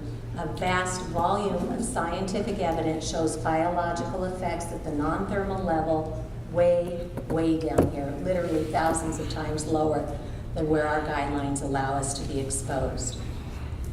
Representative Carolyn Dykema has Massachusetts House Bill 2030, which is an act relative to best management practices for wireless in schools and public institutions of higher learning. I am very proud of Ashland Public Schools School Committee for becoming the first in the United States to even have a sign posted that says, turn off the Wi-Fi when it's not being used, turn off the devices when not being used, and never use a device on your lap or a child's lap. Representative Dykema is asking the Department of Elementary and Secondary Education to please look at this at the state level, because other communities are waking up to this. Worcester has just put out a notice on their website, on their school safety website, with some guidance, and the Department of Public Health is also looking to put fact sheets in place. The last bill introduced directly by one of our senators is Senator Karen Spilka, who's my senator. She's created a resolve creating a special commission to examine the health effects of electromagnetic fields. That's Senate Resolve 1628. And that would basically get the bright minds to the table to sit down and look at this issue, look at the non-industry funded studies, and decide how we're going to protect our citizens. Senator Humison just this month has introduced 2 additional bills. 2080 and 2079 are introduced through a constituent who has become electrosensitive and has really lived the harm that comes for folks who aren't sleeping right anymore, for folks who are getting headaches that their doctors can't diagnose, for people getting bloody noses and stomach flus that they can't seem to get rid of. Remove the Wi-Fi and see if that might help your situation. But those 2 bills would also address cell towers, et cetera, within school vicinities, and would also get our doctors in line with what other countries are actually doing to treat electrosensitivity and other cancers and diseases that are coming down the pipe that we don't even know in this country to look at Wi-Fi for. So as we grow our infrastructure, it will be vitally important that we look to use hardwired technology through fiber optics and Ethernet cabling, as opposed to wireless technology that we have volumes of evidence showing biological harm. Okay. Thank you. Thank you so much. Thank you. Paul Elschelkamp from Newton. I was down as a maybe, but I'd like to switch it to a yes. Okay. I'm a remodeling contractor, and I'd like to provide some perspective from that point of view as someone who fixes old houses and fixes new houses on occasion. I'm sorry. In addition to being a remodeling contractor, I am on the board of the Northeast Sustainable Energy Association and of Passive House, Massachusetts. I served as chair of the residential working group for Governor Patrick's Zero Net Energy Buildings Task Force, and I continue to serve on the advisory council. So that's where I've seen you before. That's right. Okay. and I also, in 2010, I did a near net zero retrofit on your colleague Will Brownsberger's house in Belmont. So my observations about things in the built environment that could be addressed, that I don't see addressed by current legislation. One is that retrofitting existing buildings costs a lot per ton of carbon avoided. They start pushing back very quickly. New construction is where the opportunities are. I am thrilled with the work that was done with the Green Communities Act and the stretch code. And I think we have fantastic building standards. The enforcement can be uneven, but building standards, I believe, are close to where they need to be for new construction, and retrofits continue to be the challenge. More on that a little bit later. PV is the next most cost-effective step with new construction. I see way too many houses that are maybe built, new houses that are built to high efficiency standards, but whose roof lines cannot accommodate any solar panels whatsoever because of the roof geometry. I realize it's difficult to dictate standards, but we're faced with a lock-in effect where these new homes are going to be in service for 50 to 75 years, and their efficiency standards can't be improved on site.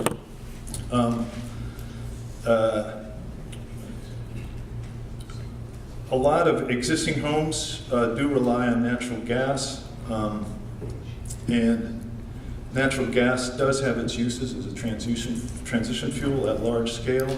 At the small residential scale, gas just isn't a great 21st century fuel. It burns at 3,000 degrees, and there's no domestic use that requires anywhere near 3,000 degrees. If we're going to use gas, let's use it for more intelligent purposes. It is quite possible in many neighborhoods that it would be less expensive to retrofit the homes to be all electric homes than it would cost to repair the leaky cast iron gas pipe that's serving those homes. So there's some particular underserved neighborhoods with particularly leaky gas lines. I think of some neighborhoods in Dorchester, for instance, where you have house after house after house, three-decker after three-decker with flat roofs. And these are neighborhoods that could be taken off the gas grid and made, put on their own 100% renewable microgrid with the right state level guidance. One of the unfortunate issues in these neighborhoods is that there's there's an inherent mistrust of government often, so it's going to be very difficult to achieve these results. But some of those underserved neighborhoods are absolutely the best candidates to become zero net energy retrofit neighborhoods. And I encourage you to develop policies that can help make that happen. I mean, the fact is that at this point, fixing buildings, building by building, is going to get higher and higher costs per ton of carbon avoided, whereas fixing the grid, decarbonizing the grid is going to become much less expensive. So the extent to which we can deal with the grid and microgrids at scale rather than continue to allocate perhaps unnecessary resources to building by building repairs would be overall possibly better allocation of limited resources. So thank you. Thank you very much, sir. Let me,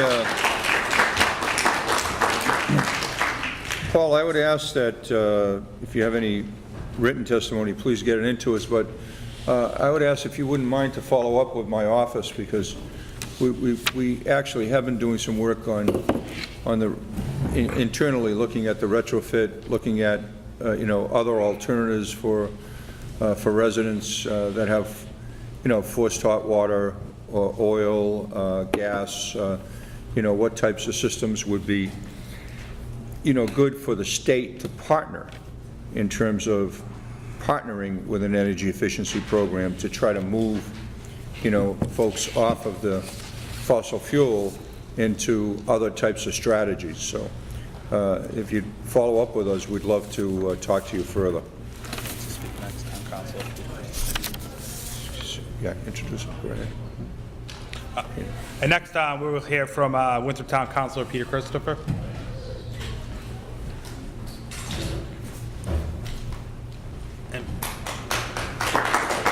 Peter. Thank you for having this hearing here in Winthrop. I think it's so great to see that we have a community that's so impacted by these types of global warming and sea level rises, and that there's a recognition that that we especially need resources and attention brought to these issues. But I just want to recognize the group here in Winthrop that's done so much great work in Mothers Out Front, and many of whom are people in my district, Donna and Hannah and my other friends and Suzanne as well. I think that on the very local level, you can make impact, and that group has surely done that. I think we have a situation in Winthrop where a lot of these gas leaks are being filled, and that's something that is in no short. They really did a lot of work in making recognition, and every time I saw one of those trucks roll by, I thought of them, and just having, and that was an issue that I thought of every day in my head, and seeing that type of recognition given to the problem, and it's something that I think really put a spotlight on it, and there was results that would get generated because of it. So I just wanted to put a spotlight on them and give them the recognition that they deserve, and make everyone in the room. I know we talked about a lot of high-level policy work that took place, that is taking place, and that stuff is great, but a lot of the work can also be done on the local level, and a lot of the preparedness work that takes place is also something that where we can also make an impact, and that's something that I'd like to work on here in Winthrop, and that's something that I know we have a great base of people that are going to continue to do work on that front as well. So thank you for having the hearing. I really appreciate it, and I look forward to working with you more in the future. Thank you very much. Councilor, thank you very much, and we thank you for standing up in terms of being a green community as well. I mean, that's really significant, and think globally, act locally. That's going to make a huge difference into the future. So thank you, Patty Hyman. You pronounced my last name right. Did I? It's the first time this evening, I think, that I've done that. I apologize to everybody else. Yeah. Patty. I'm not going to speak very long because all my other Mothers Out Front pals are speaking. First of all, All right, let's pay attention to Patty now, everybody. Okay, all right. First of all, I was in Weymouth, Senator Pacheco, so I heard you there, and it's great to hear you again. And Senator Boncore, I want to pronounce your name. Yeah, you got my name right too, great. Okay. Anyway, I don't have a lot to add, but I just wanted to add a few specifics. And one of them is, in terms of the compressor station, we really see this as being a sacrificial zone. You know, that there's enough, it's a heavily industrialized area, there's been enough pollutants there and toxins, and to add this in is really, it's just intensifying what's already not a good thing. So there is a bill. Oh, the other thing to just comment about it is that Spectra wants to build this so that you have the compressor station that, you know, pumps the gas through the pipeline, and it's going to benefit Massachusetts in no way. They're basically exporting it to Europe. So can we please understand why we have a sacrificial zone that will not benefit? But I'm sure there's a money exchange. We don't know about what that money exchange is, but there's something going on that they would be willing to do this. And I also think it's a moral outrage that they would do this against the will of the people who live there and the political leaders. It's just kind of incredulous that they would do that. The big thing is that the DEP has been allowing Spectra to revise the air quality permit. It almost smells of corruption of some sort. You know, what are they doing? And that Charlie Baker knows so little that I think he recently said, oh, I thought the compressor station was already there. Excuse me? So we really want to put pressure on Charlie Baker, to put pressure on the DEP to not allow this permit to happen. And there's also a Senate Bill 469 that is has support of 11 representatives and senators that would prevent the construction of the compressor stations within a half mile of 3,100 children. And then also there's a bill HD 3239, which would say that there has to be a health person and they have to study the health impact assessments when citing this. So I think that's really all I want to add. So. All right, well, thank you very much, Patty. Thank you, and just so you'll know, Senator O'Connor, Republican from Weymouth, has been way out front on this, and I know that he is supposed to be having a meeting with the governor about this as well, so, well, let's see what happens, but, I mean, what you're doing is what you can do, and that's speaking out as a citizen. Michelle Spring either? You had a maybe, so I just wanted to give you the opportunity if you choose to speak. All right, thank you.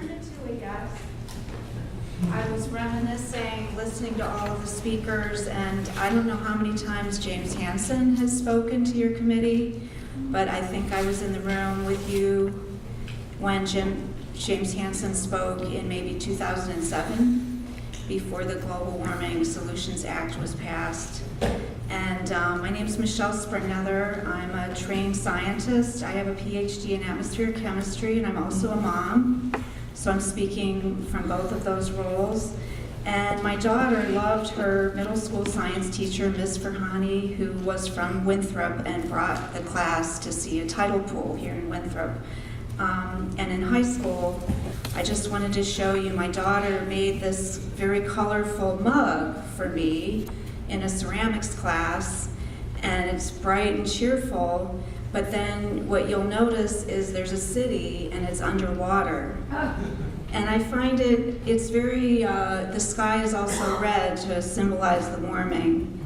And it's very disturbing to me that this is the kind of thing that high schoolers have in their imagination, given what's happening right now. So I'd urge you to do everything you can, and I was going to support, because I basically follow what James Hansen advises is the fee and dividend. So I was going to speak in support of S 1821 and 1726. I wasn't aware of the number of your bill that was the trigger. It's Do Gee, get it to you right now. okay. But I hadn't been aware of that Yeah. option. Well, unfortunately, what has happened is a lot of the groups, understandably, and that's where I was a few years ago, understandably have either one or two of the bills as a top priority. And because, you know, some of the leadership in the groups, it's actually Senate 1786 is the bill number. But what happens, it doesn't get put on the list to organize around. But if you, which you have had the opportunity to hear the rationale, I'm looking at getting something done is what I want to do. Understood. And getting something done that gets passed maybe only in one branch, maybe gets passed in both branches, but doesn't make it past the governor, doesn't get something done. So I'm interested in getting something done this year, not 7 years from now. Now, it is true that if the trigger doesn't take place until there's a 2020 misstep, well, whenever that misstep takes place, it may take a year or two for the regulations to go in place and actually, you know, go forward with it. But that's exactly the time period that we're being told that we really need to ratchet up the work that will need to take place to meet that 35 to 45% reduction for 2030. So it is not, I don't think, inconsistent to be for any of the three bills. You know, whatever one of the three bills can get done, you know, as far as I'm concerned, I think that that's what we should be looking at. I just think the best shot of actually getting it through and getting it on the governor's desk and either signed into law or the governor allows it to become law, which is very different. He doesn't have to sign the bill, but he can let it become law. If there's something that goes on his desk that will take effect immediately, in other words, put a price, add more revenue that comes out of people's pockets, even though they're supposed to get it back, the opponents of that legislation will turn it into, we won't recognize it in some of the ads that will be out there. And there will be ads out there in 2018. And so it's just something for all the advocates and thinking people to think about as we go forward. I think there's a strategy here that makes, you know, makes sense for us to consider. So thank you very much for your testimony. Travis Wojcik? Wojcik, yep. Wojcik. That was pretty good. That was actually 1869, actually. Oh, wait a minute. It's Senate 1869. That 17, that was last year. Oh, that was last year's. No, sorry. All right, it's 1869. Senate 1869 is the third choice on carbon pricing. So Yes. I am Travis. I'm actually from Wojcik. Peabody. Yep, Wojcik. You can call me Trav. I also Okay, go to Peabody Trav. sometimes. All right. But anyways, I'm from Peabody. I'm actually on the Conservation Commission in Peabody. And that brings me to one of my first points. I'm going to try to be as brief as possible. I think that more local oversight needs to be happening in this whole climate change thing. I think that not only all government is local, I think that the best government is local. That's really where you can get things done very quickly. Once you start bringing it up to the state level, it slows down a little bit, but then once it goes up to DC, it's might as well be waiting 20 years. Anyways, the next point I want to bring up, just like a little thing, I've been freezing all night. I think maybe turning up the temperature a little bit could help a little bit with reducing greenhouse gases and whatnot. And I've also noticed when I walk by the State House at night, there's still sometimes computers on. I think just small little things like that, reducing our electricity consumption even more, being even more energy efficient, could help out greatly if we could get all the state offices in the state, all of the municipal offices, really anything like that.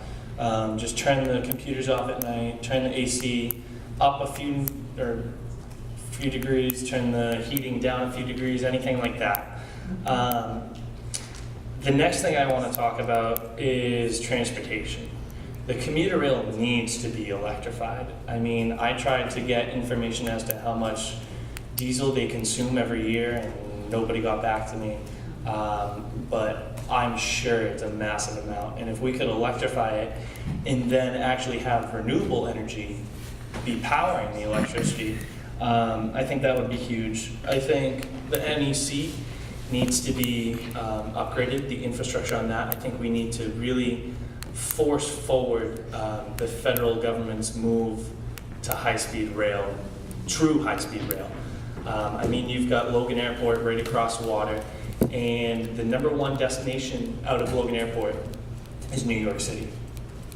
That's, I mean, kind of crazy to think that you could just hop on a train. And in any other country, it could be about an hour to 2 hours on a train trip, which is comparable to flying as it is currently. The next thing I wanted to, the final thing actually, is renewable energies as a whole. I think that S1849, it was a petition by Senator Eldridge to move to 100% renewable energy by 2050. That needs to happen.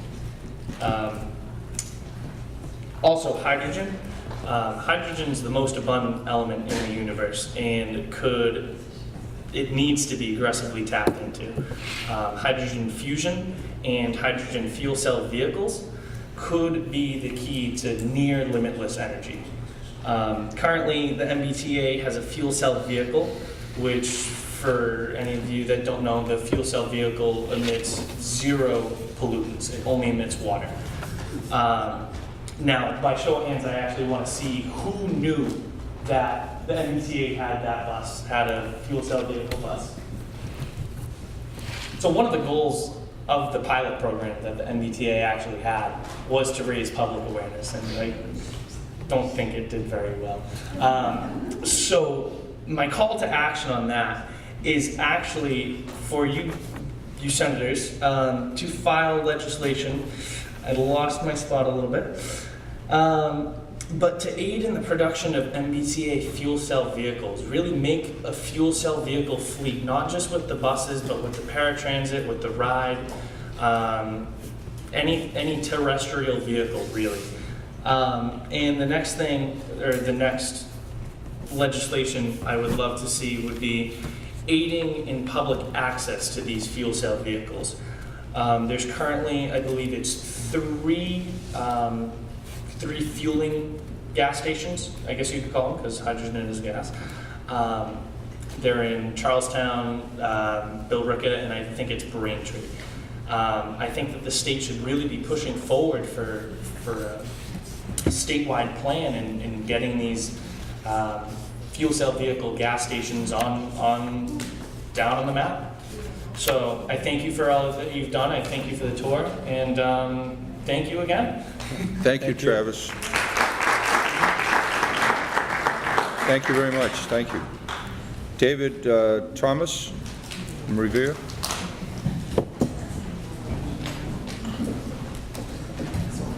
Thank you very much for having me here. Just open up my little talk here. And I just want to say good evening to everyone. Thank you for being here. To have this many people shows how much we all care about this. But I'm probably going to go take a little bit different of a note than anyone else tonight. I want to thank everyone for being here, but at the same time, as someone who's worked in food for more than 2 decades, I care dramatically about the environment, where our food comes from. I've worked in organic, natural, and conventional, so there's very few people who are tapped into what's going on in agriculture, farm to table, but how do we do that sustainably And so I'm here as a representative for myself, but also as the Boston Skeptics, which is a science-based group that has more than 600 members. And so while I'm not certain everyone in my group I can speak for them, I am here as part of a group that provides free science speeches to the public. And so we want to promote science-based evidence. So new solar panels require arsenic, bauxite, boron, cadmium, coal, copper, gallium, iridium, iron ore, molybdenum, lead. So we're talking about all of these elements and chemicals that are extremely toxic. We're forgetting about that when we talk about renewables, because we're passing it down the line to China, where 90% of rare earth elements are coming from, which has a terrible record for environmental protections. We have children in Mongolia getting cancer so that we can be green here. Okay, so it's not just a one-off. We can't just call it green energy. We also support terrorism in African countries because we're buying it from rebel groups that use that to finance war efforts. The environmental consequences of hydropower are related to interventions of nature that damming water, that changes water flow, construction of roads and power lines that's involved in getting to it. Hydroelectric plants might also affect fish and complex interactions between numerous physical and biological factors. More user interests in exploitation of fish species, which helps that this field may have strong opinions on it. Fish habitats are shaped by physical factors such as water level, velocity, and shelter opportunities and access to food. Draining these would be completely devastating to fish, and beyond that, the amount of water may have effects on the fish in the river depending on the type and stage in their life cycle. And not all unregulated systems are optimal in terms of fish production. So how do we move forward? Using science. We have enough fissile material to power our nuclear needs for the entire US for 200,000 years, but we're afraid that because 3 bad examples of nuclear reactions, right? And before anyone says Fukushima, 1,500 people died in the evacuation. Anyone heard of anyone who actually died from Fukushima? 1,500 people died in a panic to get away from it. So I want to talk about barriers to these approaches, and right now it's fear. Everyone's seen the map online that shows all these heat waves coming off of Japan. That was a heat map. It even shows it in the legend in the bottom of the map, but everyone shared it like it was radiation. That is not true. Stop sharing fake news, okay? Including nuclear, not getting rid of everything else. I think it's important to invest in all of the opportunities we've discussed today, but I want to put it out there that there are also opportunities. For using hydropower, it takes 1,800,000 metric tons of water for 1 hour of 500 megawatt power. So using wind and solar, it will take an area equivalent to Indiana to power our country with just those 2 options. With only solar, the area would be Washington, the entire state of Washington. So those wind turbines each take 250 gallons of gas a year. Right now in East Boston, we have people protesting underground power lines. We have blackouts, brownouts, and trains catching fire because we can't keep up with the electricity grid, but people are afraid of electricity. With respect to Wi-Fi, 30 years of study in Australia showed no risk of cancer to the brain, and there's no high-level randomized placebo-controlled trials that show that anyone can even detect EMF when that is on. So we have Wi-Fi, which is non-ionizing radiation, and then we have 2 bananas, which is ionizing radiation. And eating 2 bananas is going to be more ionizing radiation than sitting on your phone or next to a router all day. And to some of the groups in Boston who are promoting what I would call pseudoscience, when you have to hire an expert after you formed your opinion, you're now engaging in pseudoscience and motivated reasoning. For the US, and I'm going to wrap up real quick, it would cost over $29 trillion to generate America's baseload electric power with a 50-50 mix of wind and solar farms on parcels of land totaling the area of Indiana. Or It would take over 18 trillion with concentrated solar power farms in the southwest deserts on parcels of land totaling the area of West Virginia. Or we could do it for less than 3 trillion with AP1000 light water reactors on parcels of land. Or my preferred option, we could do it for $1 trillion for the next 60 years with liquid-fueled molten salt reactors on the same amount of land, but with no water cooling, no risk of meltdowns, and the ability to use the stockpiles of nuclear waste as secondary fuel. We've been using Soviet weapons that we've decommissioned to fund our nuclear program, which provides 20% of our nation's power. Now let's talk about environmental impact. Someone said earlier that they wanted a safe alternative, but everything in life has relative risk. So let's talk about some of the things in power that are risks. There's something called a death print. So how many deaths per terawatt hour? Wind energy, 0.15 deaths per terawatt hour. Concentrated solar, 0.44 deaths per terawatt hour. And this includes inspections, mining accidents. This is also including manufacturer errors, things that happen in the plants, and also pollution. For example, coal ash is 5 times more radioactive than anything let out from nuclear plants. Nuclear, now we talked about 0.15 from wind, 0.44 from CSP, 0.04 from nuclear. So a molten still reactor can't melt down, doesn't need external cooling, are naturally automatic self-regulating. They always operate at atmospheric pressure, so there's no chance of leaks if they're breached. They won't spread contaminants, even if they're completely bombed and obliterated. We can install them literally anywhere. They can be modified to breed fuel for itself and then convert to be feeding on its used fuel and then that used fuel. So we continue to use the same waste products from other nuclear plants, from other weaponry, and it cannot be turned into nuclear-grade weapons. So it can pay for itself not only through energy, but because of its production for isotopes for medicine, science, and industry. It can be fueled by thorium, which is 4 times as abundant as uranium and found all over the world, particularly in America, even in our own beach sand. In conclusion, I implore you to focus on a holistic approach to energy, including the best that science has to offer, because we don't have time to live in the past. Thank you. Thank you very much. Thank you very much, David. And just so you'll know, I spent some time on a mission where I went to France and saw where they reuse the fuel, 2 or 3 times, 2 times, I believe, right outside of Normandy,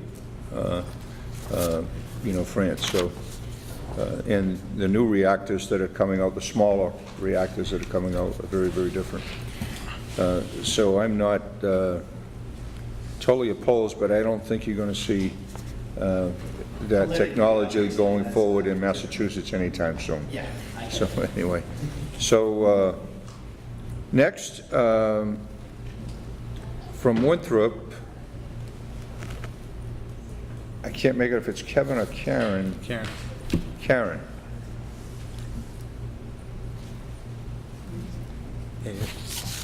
Karen, where is it? It's right there. Oh, it's right here, okay.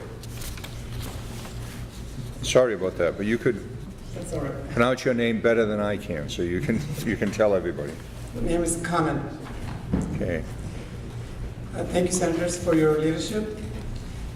And I'm just here to make a very simple point.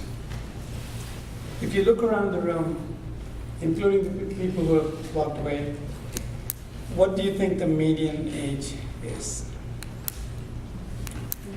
20? No. 30? No. 40? Yeah. If we say the median age is 40, that means half the people are below 40. Do we think that? No. It's significantly above. So the most impacted population is the least represented in these meetings. Why is that? Talking about the young people, obviously, with the exception of Travis here. Because they're not getting the education that they need to get about the actual future that they need to face. So I'm not sure that there's a specific legislation that you can think of right away, or I can think of right away, But this has to be on the top of our minds. How do we help the youth understand the gravity of the situation? Not so that they can freak out or feel bad or sad or anything, but actually prepare. And there are many ways they can prepare. They can be taught creative solutions. If you take a very simple example of what climate change is going to bring to us is increased precipitation in the Northeast. And how do you face that? That means a lot of flood. Right? Never mind sea level rise, just from rain, you're going to get a lot of flood. How do you face that?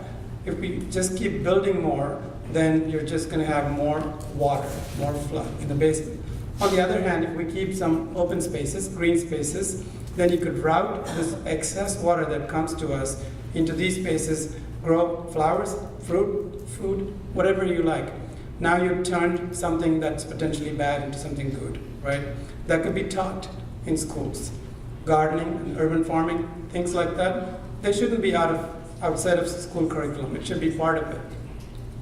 And it shouldn't be just left to one teacher somewhere who cares enough to bring it into the curriculum. It should be everywhere, really, because it is not specific to any locality, right? So just taking a very serious look at education and what we teach children about from very small ages, I think that's very important. And it could be teaching them civic engagement, it could be how to do carbon sequestration, that is, how to capture carbon from the atmosphere and put it in the soil. There are ways you can do that by the species you choose and the practice you choose for how you do farming. There's citizen science. It can be very exciting for children of all ages to participate in science. How much is annual increase in the hottest days, number of hottest days, right? Things like that. It may be very simple for them. What is the difference in terms of what's the difference in terms of the temperature in a shaded tree in a park as opposed to in the middle of developed environment where because of urban heat island effect, the temperature is only likely to increase. And with climate change, it's going to only get worse.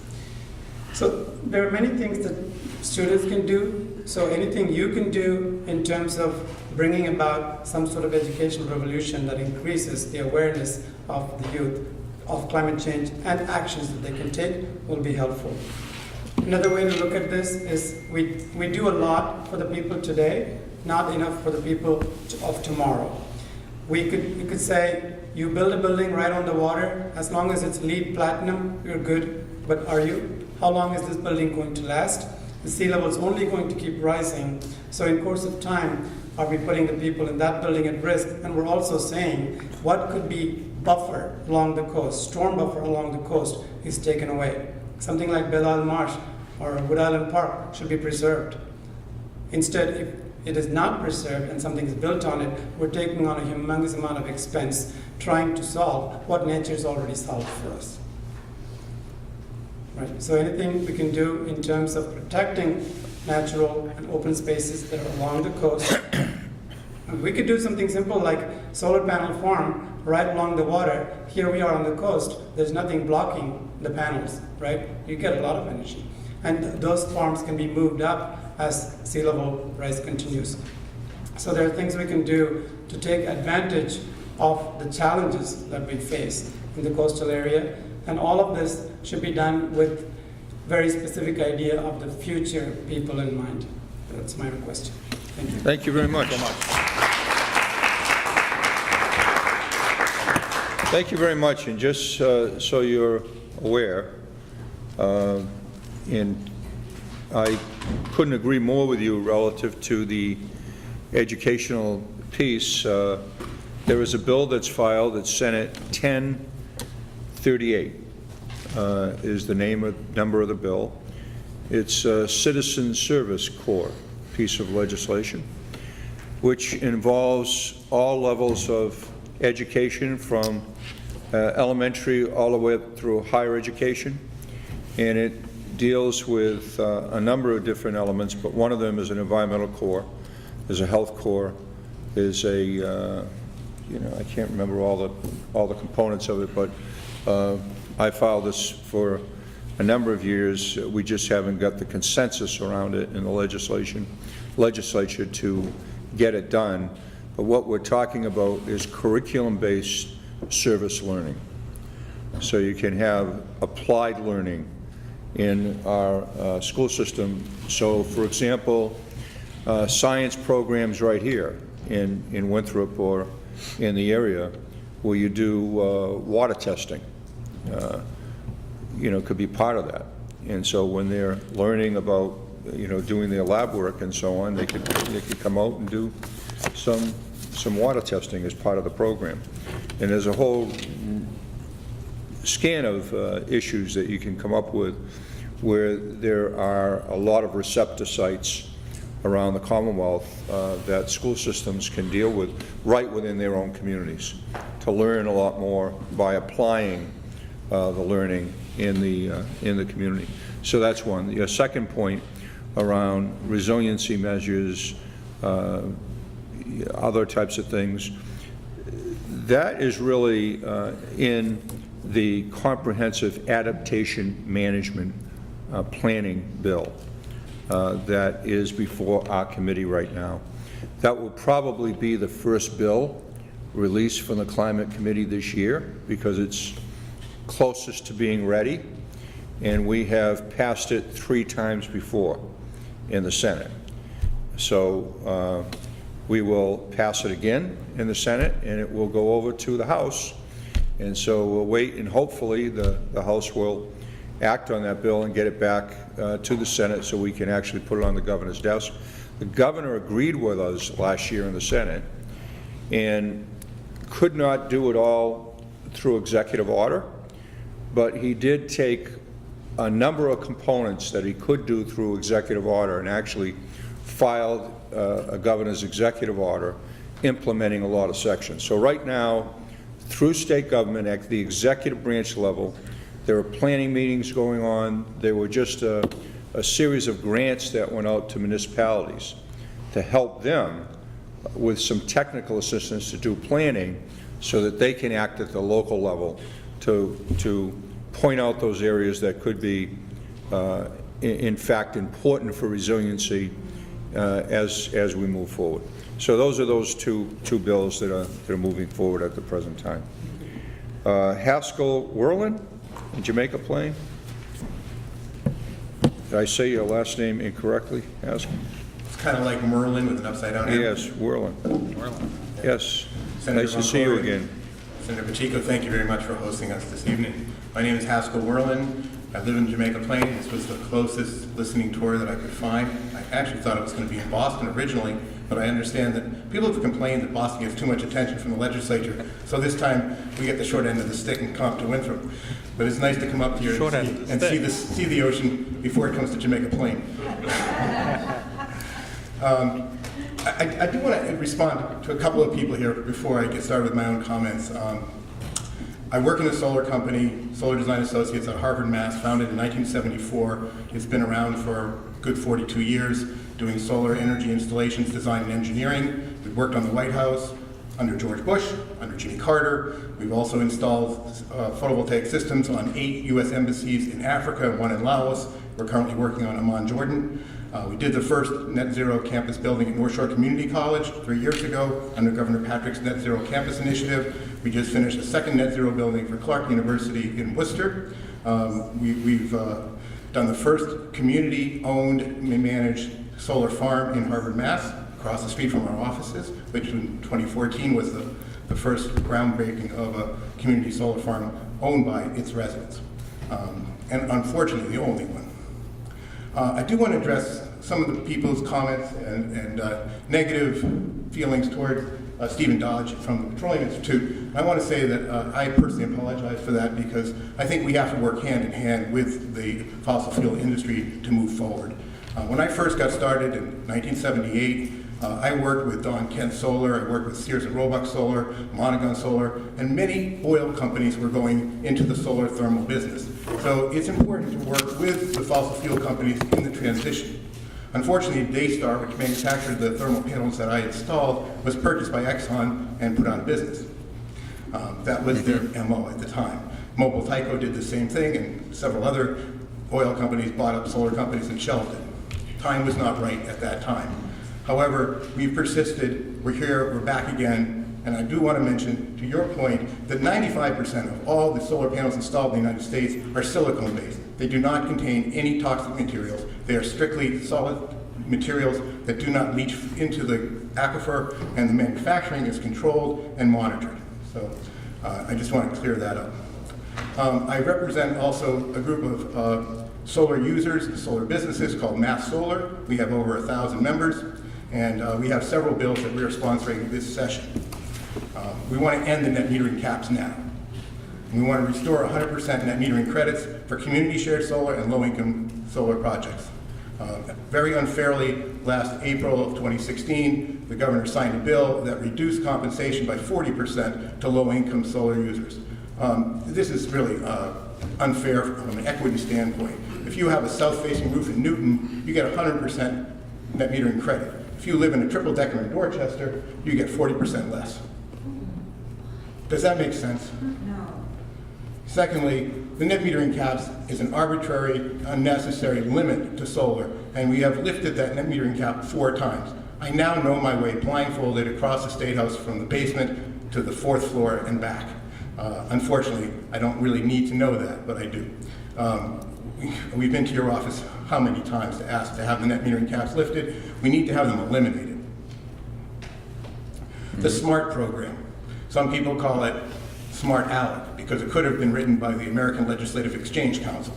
This is a program to replace the SREC 2 program, and the governor says to save ratepayer money. It reduces compensation to solar installers and solar owners by 50%, from $500 million to $250 million. Well, how they're going to get there is going to be putting a lot of solar installers out of work.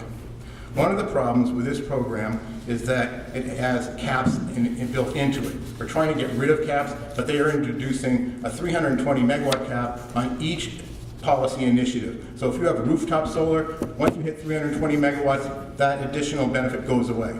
If you want to do parking canopies, you have 320 megawatts, and after that it goes away. So even though they say it's a 1,600 megawatt program, it's really a 320 megawatt program.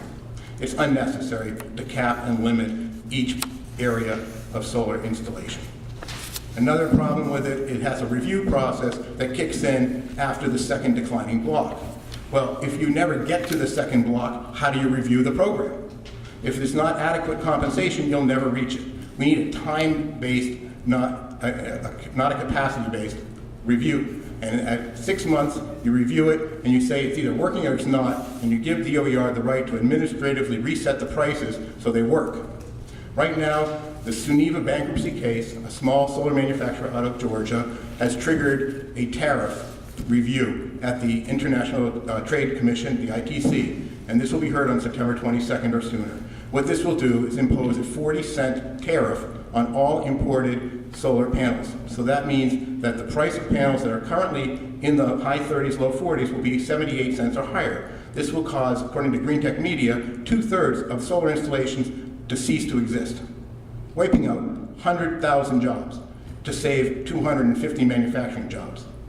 This couldn't be better for the Trump administration helping the coal and other fossil fuel industries wipe out the solar industry in one fell swoop and blame it on China. So this is a very important case, and if Massachusetts wants to be a leader, there should be a trigger mechanism in the SMART program to increase the subsidy to make up for the difference that the tariff imposes. The comment period, the public comment period on SMART ends on July 11th.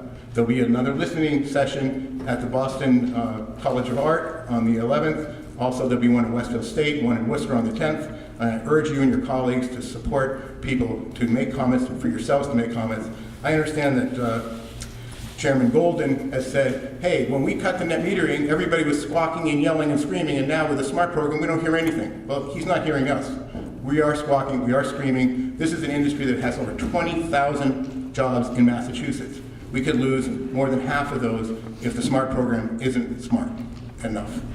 I want to speak about the net metering task force from last year, voted 9-3 in favor of conducting a value of solar study to determine what is the benefit to the grid that solar provides, and then pricing it accordingly. The DPU has done nothing to implement this recommendation. And as far as the RPS goes, which is the driver of all things renewable, we need at least a 3% increase from the current 1%, and that should be passed immediately. I think carbon pricing is very important in the long game, but in the short game, if we don't take care of the RPS and the net metering, we'll never make it to the long game. Specifically, Senator Eldridge and Representative Marc, Senate Bill 1846 eliminates the net metering caps. Representative Holmes, Senator Chang Diaz has an act relative to solar power and environmental justice to restore net metering credits to low-income and community solar. The act to increase the RPS, of course, is Senator Pacheco and Representative Khan. And lastly, one of my favorites is Representative Connolly's act to promote solar-ready construction. Our firm won an RFP about a year ago to put solar on a Leeds new construction in Franklin County at the regional transportation facility. Unfortunately, the roof wasn't designed to support ballasted solar. I think every building that's built, either by public money or private money, greater than 20,000 square feet, should have rafter sizing adjusted to meet the needs for ballasted solar, should also have a chase for wiring and a room for inverters, and should be solar ready. California's done it, why can't we? Thank you very much. Thank you very much. Thank you, Haskell. Please follow up with me, which I know you will anyway. So. Thank you. Thank you. John Rogers. Great. Thank you, Mr. Chairman, Mr. Vice Chairman, for the chance to speak. The good thing about being this late in the evening is I can just say ditto for most of the stuff, but I'll say that a little bit more expensively than that. My name is John Rogers, and I'm a senior energy analyst with the Union of Concerned Scientists, and we very much appreciate, and I'll speak on behalf of our thousands of supporters in Massachusetts, the leadership, your leadership, the committee's leadership, dating back to the Global Warming Solutions Act and before. Basically, what we're interested in is three things, and only three things: mitigation, adaptation, and equity. There's probably other stuff, but we'll keep it there. When we're talking about mitigation, certainly thinking about electricity generation. So you've heard about the RPS 50 by 30. You hear folks saying other states have that. That makes a lot of sense. Solar being a major economic driver for our clean energy economy, as Haskell very eloquently put it. No reason not to be moving full steam on that. But it's not just about, even though I'm a power sector guy, it's not just about the power sector. It's also, as you were saying, Senator Boncore, about modernizing transportation. So thinking about electric vehicles, thinking about electrification of vehicle fleets more broadly. How do we move that forward? And there are a variety of mechanisms which we will, in our comments, we'll talk about. It's also about the overarching, the climate policy, building on the GWSA, the 2030, the 2040 caps. Those seem very important to make sure that, as folks have talked about, we're not moving down paths that aren't going to serve us in the long term, thinking about natural gas in particular. On the adaptation side, we have been very supportive of the Camp Bill. I'm glad to hear that it is moving again. We think that's very important. And then the equity, just to underscore what Cindy Lupi and Joel Wold and others said, we have to make sure that everybody is being brought along on both the mitigation side and the adaptation side, making sure that we are making if we talk about the tools for mitigation, if we think about solar, if we think about electric vehicles, that we are making it possible for people in all parts of our society and all parts of our state to be part of the incredibly exciting revolution that's going on. And also when we think about adaptation, making sure that we are focused on those who are most vulnerable, who are least able to handle the changes that are coming.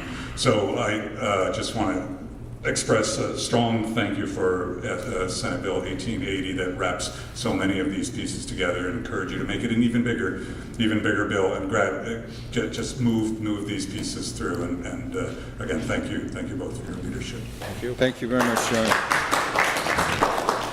And John was referencing, for those that were trying to write this down before, Senate 1880, which is the 21st Century Clean Energy Jobs Bill, which has a number of components. The renewable energy portfolio is in there. The adaptation piece is in there. So there's a lot of what we've been hearing about tonight, that we're hoping we will see arrive eventually in the Senate, so we can act on that. Thank you very much, John. Let us know how we can. Pamela Kelly.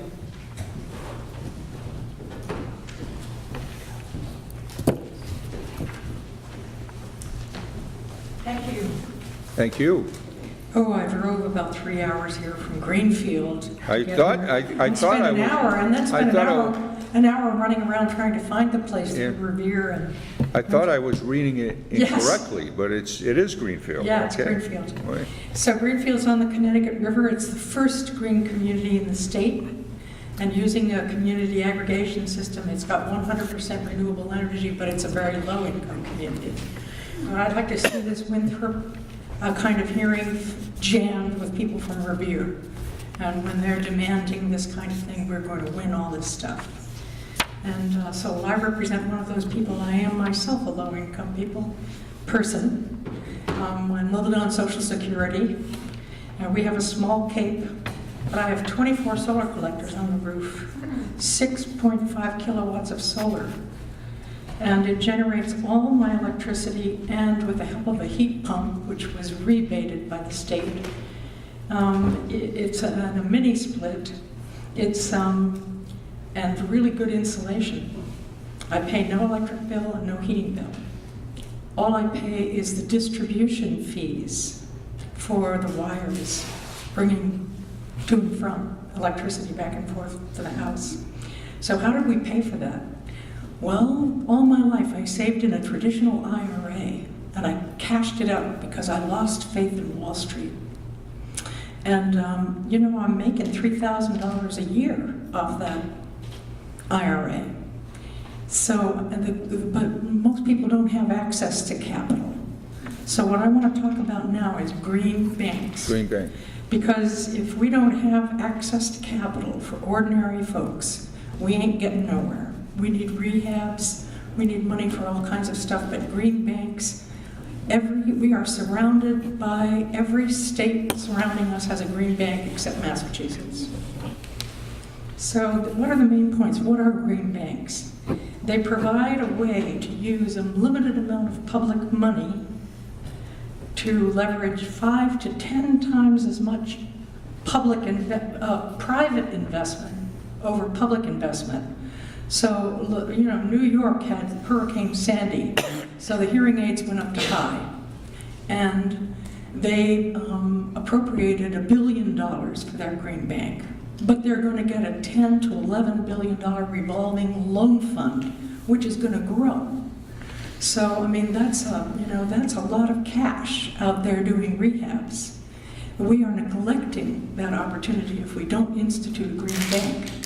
It's been introduced by my rep, Marc, and then my senator, good old Senator Rosenberg is behind the idea. We're giving him a little bit of a heat on that one. And these green banks are different in different states, but most of them use credit unions and local banks using due diligence that banks and financial institutions need to use to assess whether a project is suitable.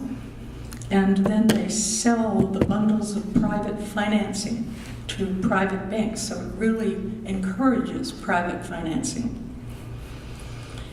But the investments have to focus on lowering greenhouse gases, and it's not easy. We've got an association of solar people. They would benefit greatly. But it's not easy to find an association of energy efficiency people. And this is a great way, the cheapest way, actually, to lower greenhouse gases using energy efficiency is to finance insulation, weatherization, and energy efficiency opportunities. And finally, if you've got that much money out there looking for rehabs and things to build, places to build, commercial and residential, through the C-PACE program or a residential PACE program, that's a huge job creator. And these are good green jobs. They're a whole ladder of job development from energy efficiency work up through financing. So we need a green bank. If we can't get it through mass development, where the CPACE program is now located, and will be kicking in sometime this fall, we understand, we should be able to get it in the Treasury Department. Because we talk to those people, we understand that they're interested. So that's my wrap on the Green Bank. Well, Pamela, I am thrilled that you came up from Greenfield. Yeah, thank you. And I would love to see this place jammed with people from Revere that are right here. I would too. Yeah. So, yeah. Well, we'll see. We'll see what happens as we go forward. We're going to have another. We'll probably have another hearing, actually a wrap-up hearing in Boston. At the State House. We've had requests to go to Lowell, so we're going to do that, and one in the central part of the state, which was not on our original agenda, but because of the calls that have come in. So people are interested, and they want to see us continue to work on this. The Green Bank is something that many of us have long supported. Senator Rosenberg, the Senate President, has been a supporter of this for years. I know that, and Paul Marc has done a fantastic job on this. And he's got a lot of support from labor, Yes. Yeah, he's a very strong. Yeah. And quite frankly, labor. when you look at other pieces of legislation that are out there, if you look at the amount of money that we invest as part of our pension system in the fossil fuel sector, Yes. if we were to just change our investment strategy Right. in that area and take that $2 billion that goes into the fossil fuel sector and put it into a green bank, I think we'd have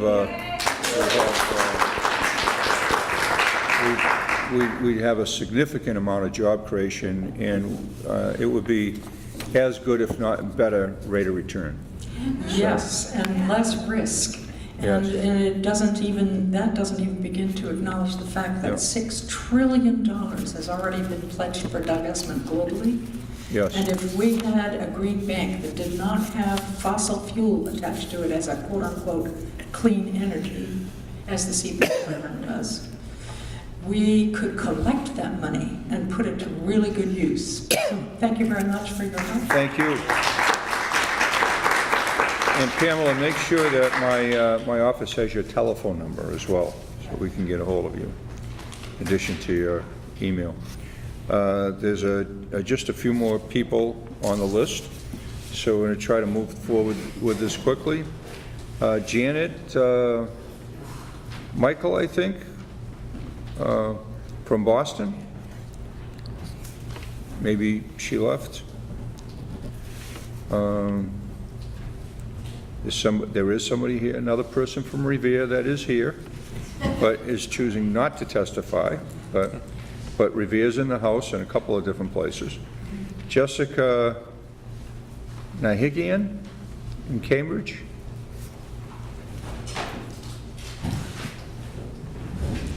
Jessica? Okay.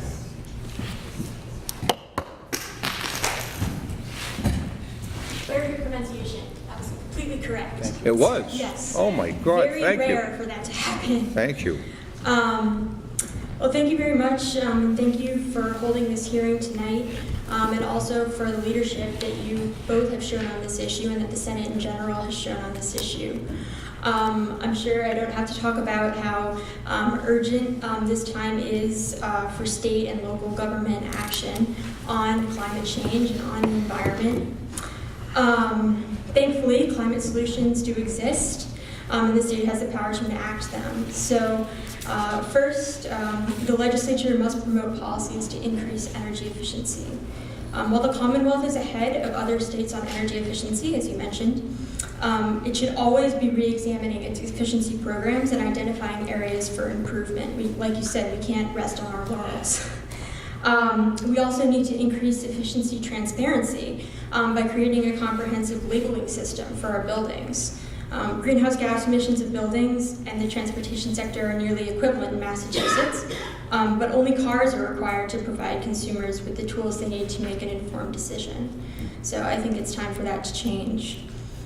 I think the legislature should also increase, as everybody else has said, the rapid deployment of renewable energy, including by increasing the RPS, implementing RPS standards for municipal utilities, encouraging offshore wind procurement, and making sure that greenhouse gas prices reflect their true cost via a carbon fee.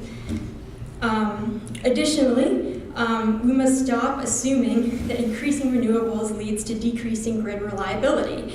An analysis of the past year's worth of outages in Denmark and Germany concluded that while Denmark and Germany have 2 to 3 times the amount of renewable energy as the United States per capita, the average customer in Denmark and Germany experiences 10% of the outages that the average US customer does, 10%. Now, obviously, correlation is not causation, but the study raises serious questions about policies such as net metering caps and minimum monthly reliability charges. The legislature needs to re-examine the rationale for the net metering caps and at the very least work to minimize fixed utility charges so that they stay within the bounds of targeted cost recovery. Finally, in encouraging the deployment of renewables, the legislature should create additional targets and requirements both for energy storage and for GWSA. We must encourage innovative techniques of renewable energy and energy efficiency financing and ownership, such as green banks that were just discussed, expanding property-assessed clean energy financing, and community empowerment policies. And as the legislature encourages the growth of renewables, it needs to also codify policies that prevent taxpayers from being forced to cushion investment decisions of energy companies for infrastructure that will be obsolete before it's paid off. At least we hope. Those policies include prohibiting natural gas pipelines on publicly owned and protected lands, and ensuring that large power companies can't shift the burden of paying for their pipelines to the taxpayers. It is not enough, however, to rapidly decarbonize. A certain amount of global warming will happen. It is already happening. And the state is responsible for ensuring we are prepared.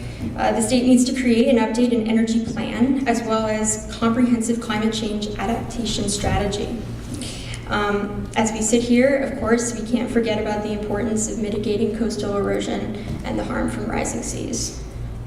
I would also just encourage legislators to consider including deadlines for rule promulgation in their bills.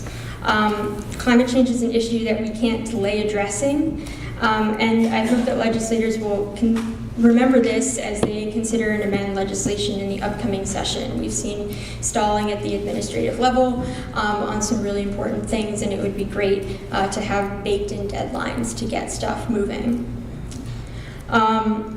Just a couple personal statements. I've been a Bay Stater my whole life, and in that time I've seen a lot of things change in my relatively short life, which I find quite frightening, including, warming Halloweens and Christmases, ski resorts being completely dependent on artificial snow, beaches receding at alarming paces.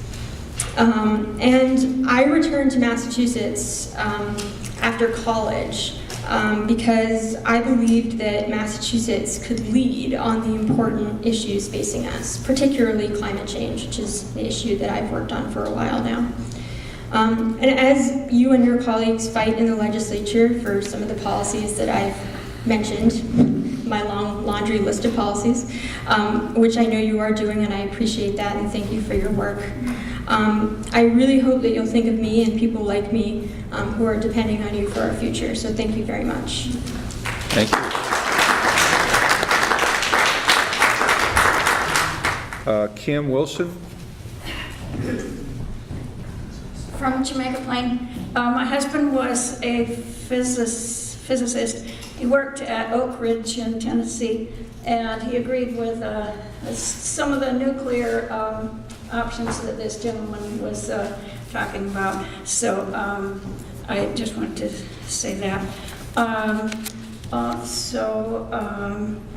The EPA website, I wish you could do something, because all the information about climate change was taken from the EPA website, And we need an alternative EPA website with a actual facts on it about climate change that people can access. The mayor of, believe it or not, the mayor of Chicago put it up. So, yeah, the White House took it down and Chicago put it up. That's great. So What's it called? haven't been able to get it up here in Massachusetts, but we'll see what we can do about that. But it was all the data that was there, and organizations like Unions for Concerned Scientists and other organizations that are out there can provide you with all of that data that was once part of the EPA website that now is not there, unfortunately. There is Mbta. Yeah, but it's not all the data that was there nationally. Yes, but continue, sorry about that. And I'd also like to put in a word for CCE, Community Choice Energy, which I know is a city thing, that so that this Boston could choose renewable energy and get bulk purchasing power. And that's all. Thank you. Well, thank you very much. Emma, I think you're going to get the prize tonight for the shortest testimony. Thank you very much for that. Next, Alex Morgan.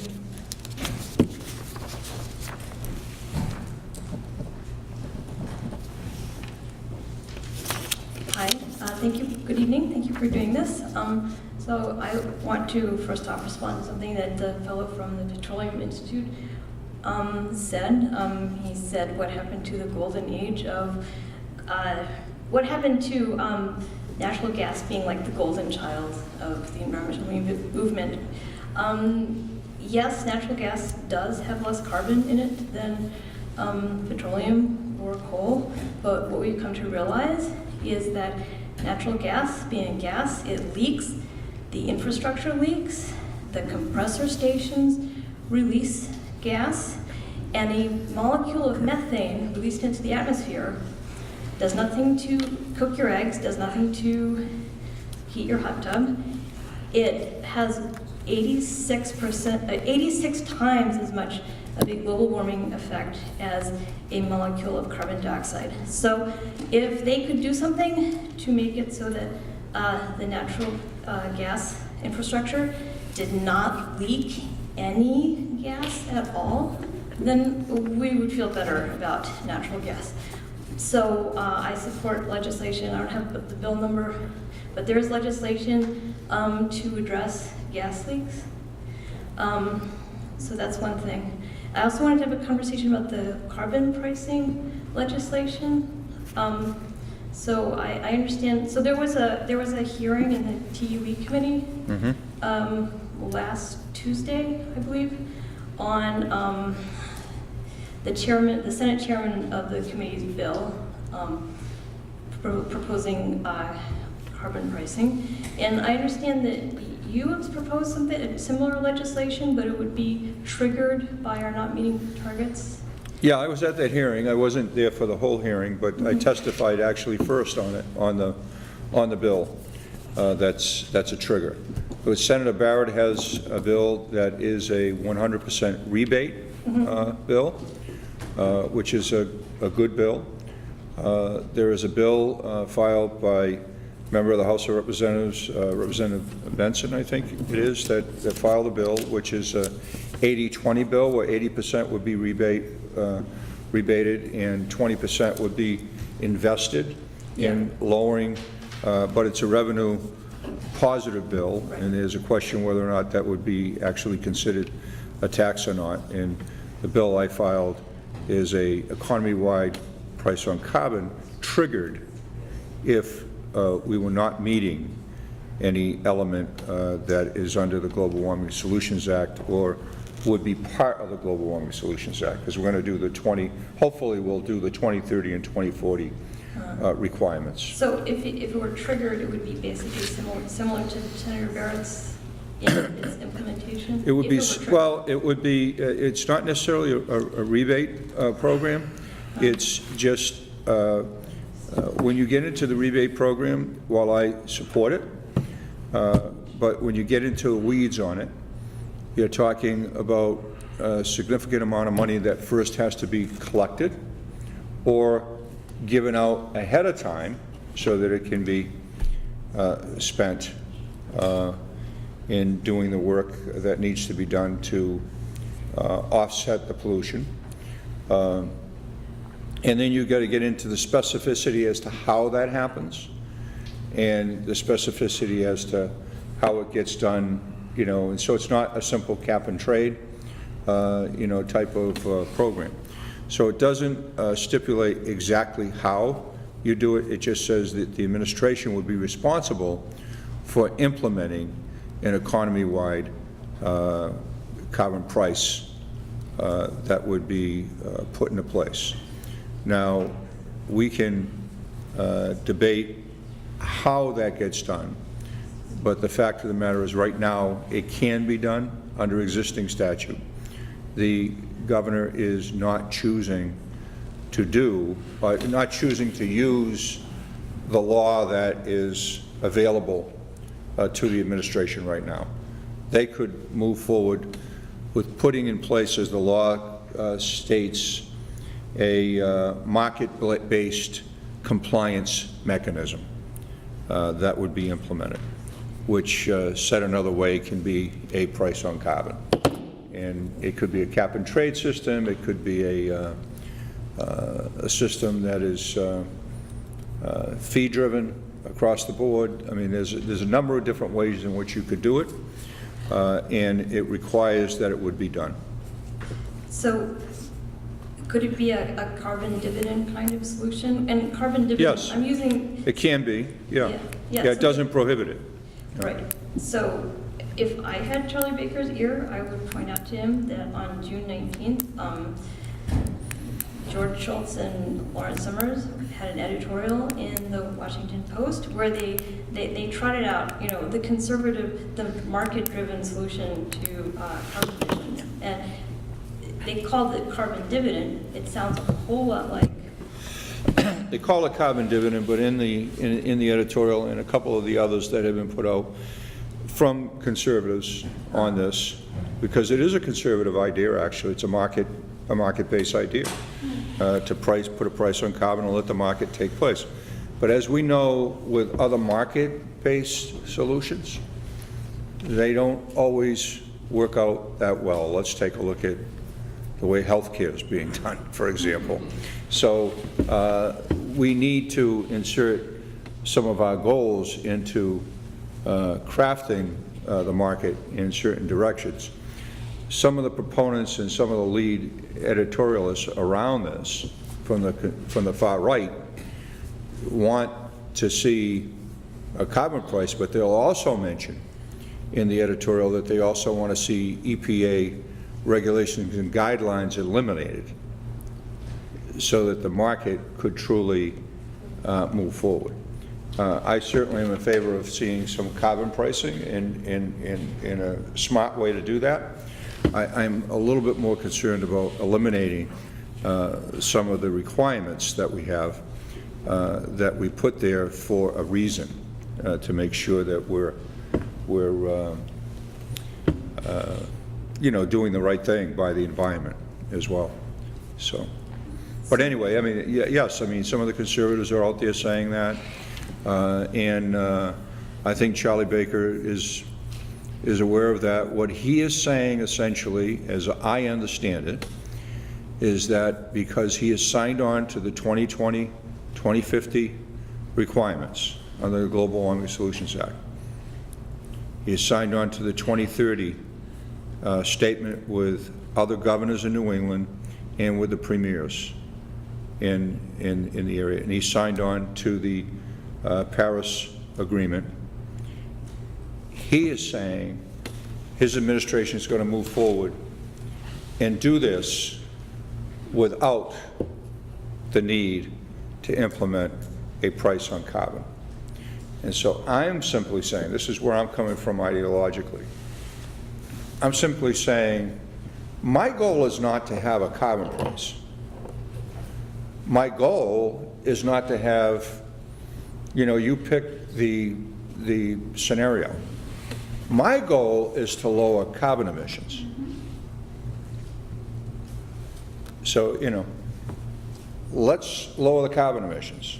By any means that is By politically any possible. means that we can get it done, let's lower the carbon emissions as quickly as we can. That's what my goal is.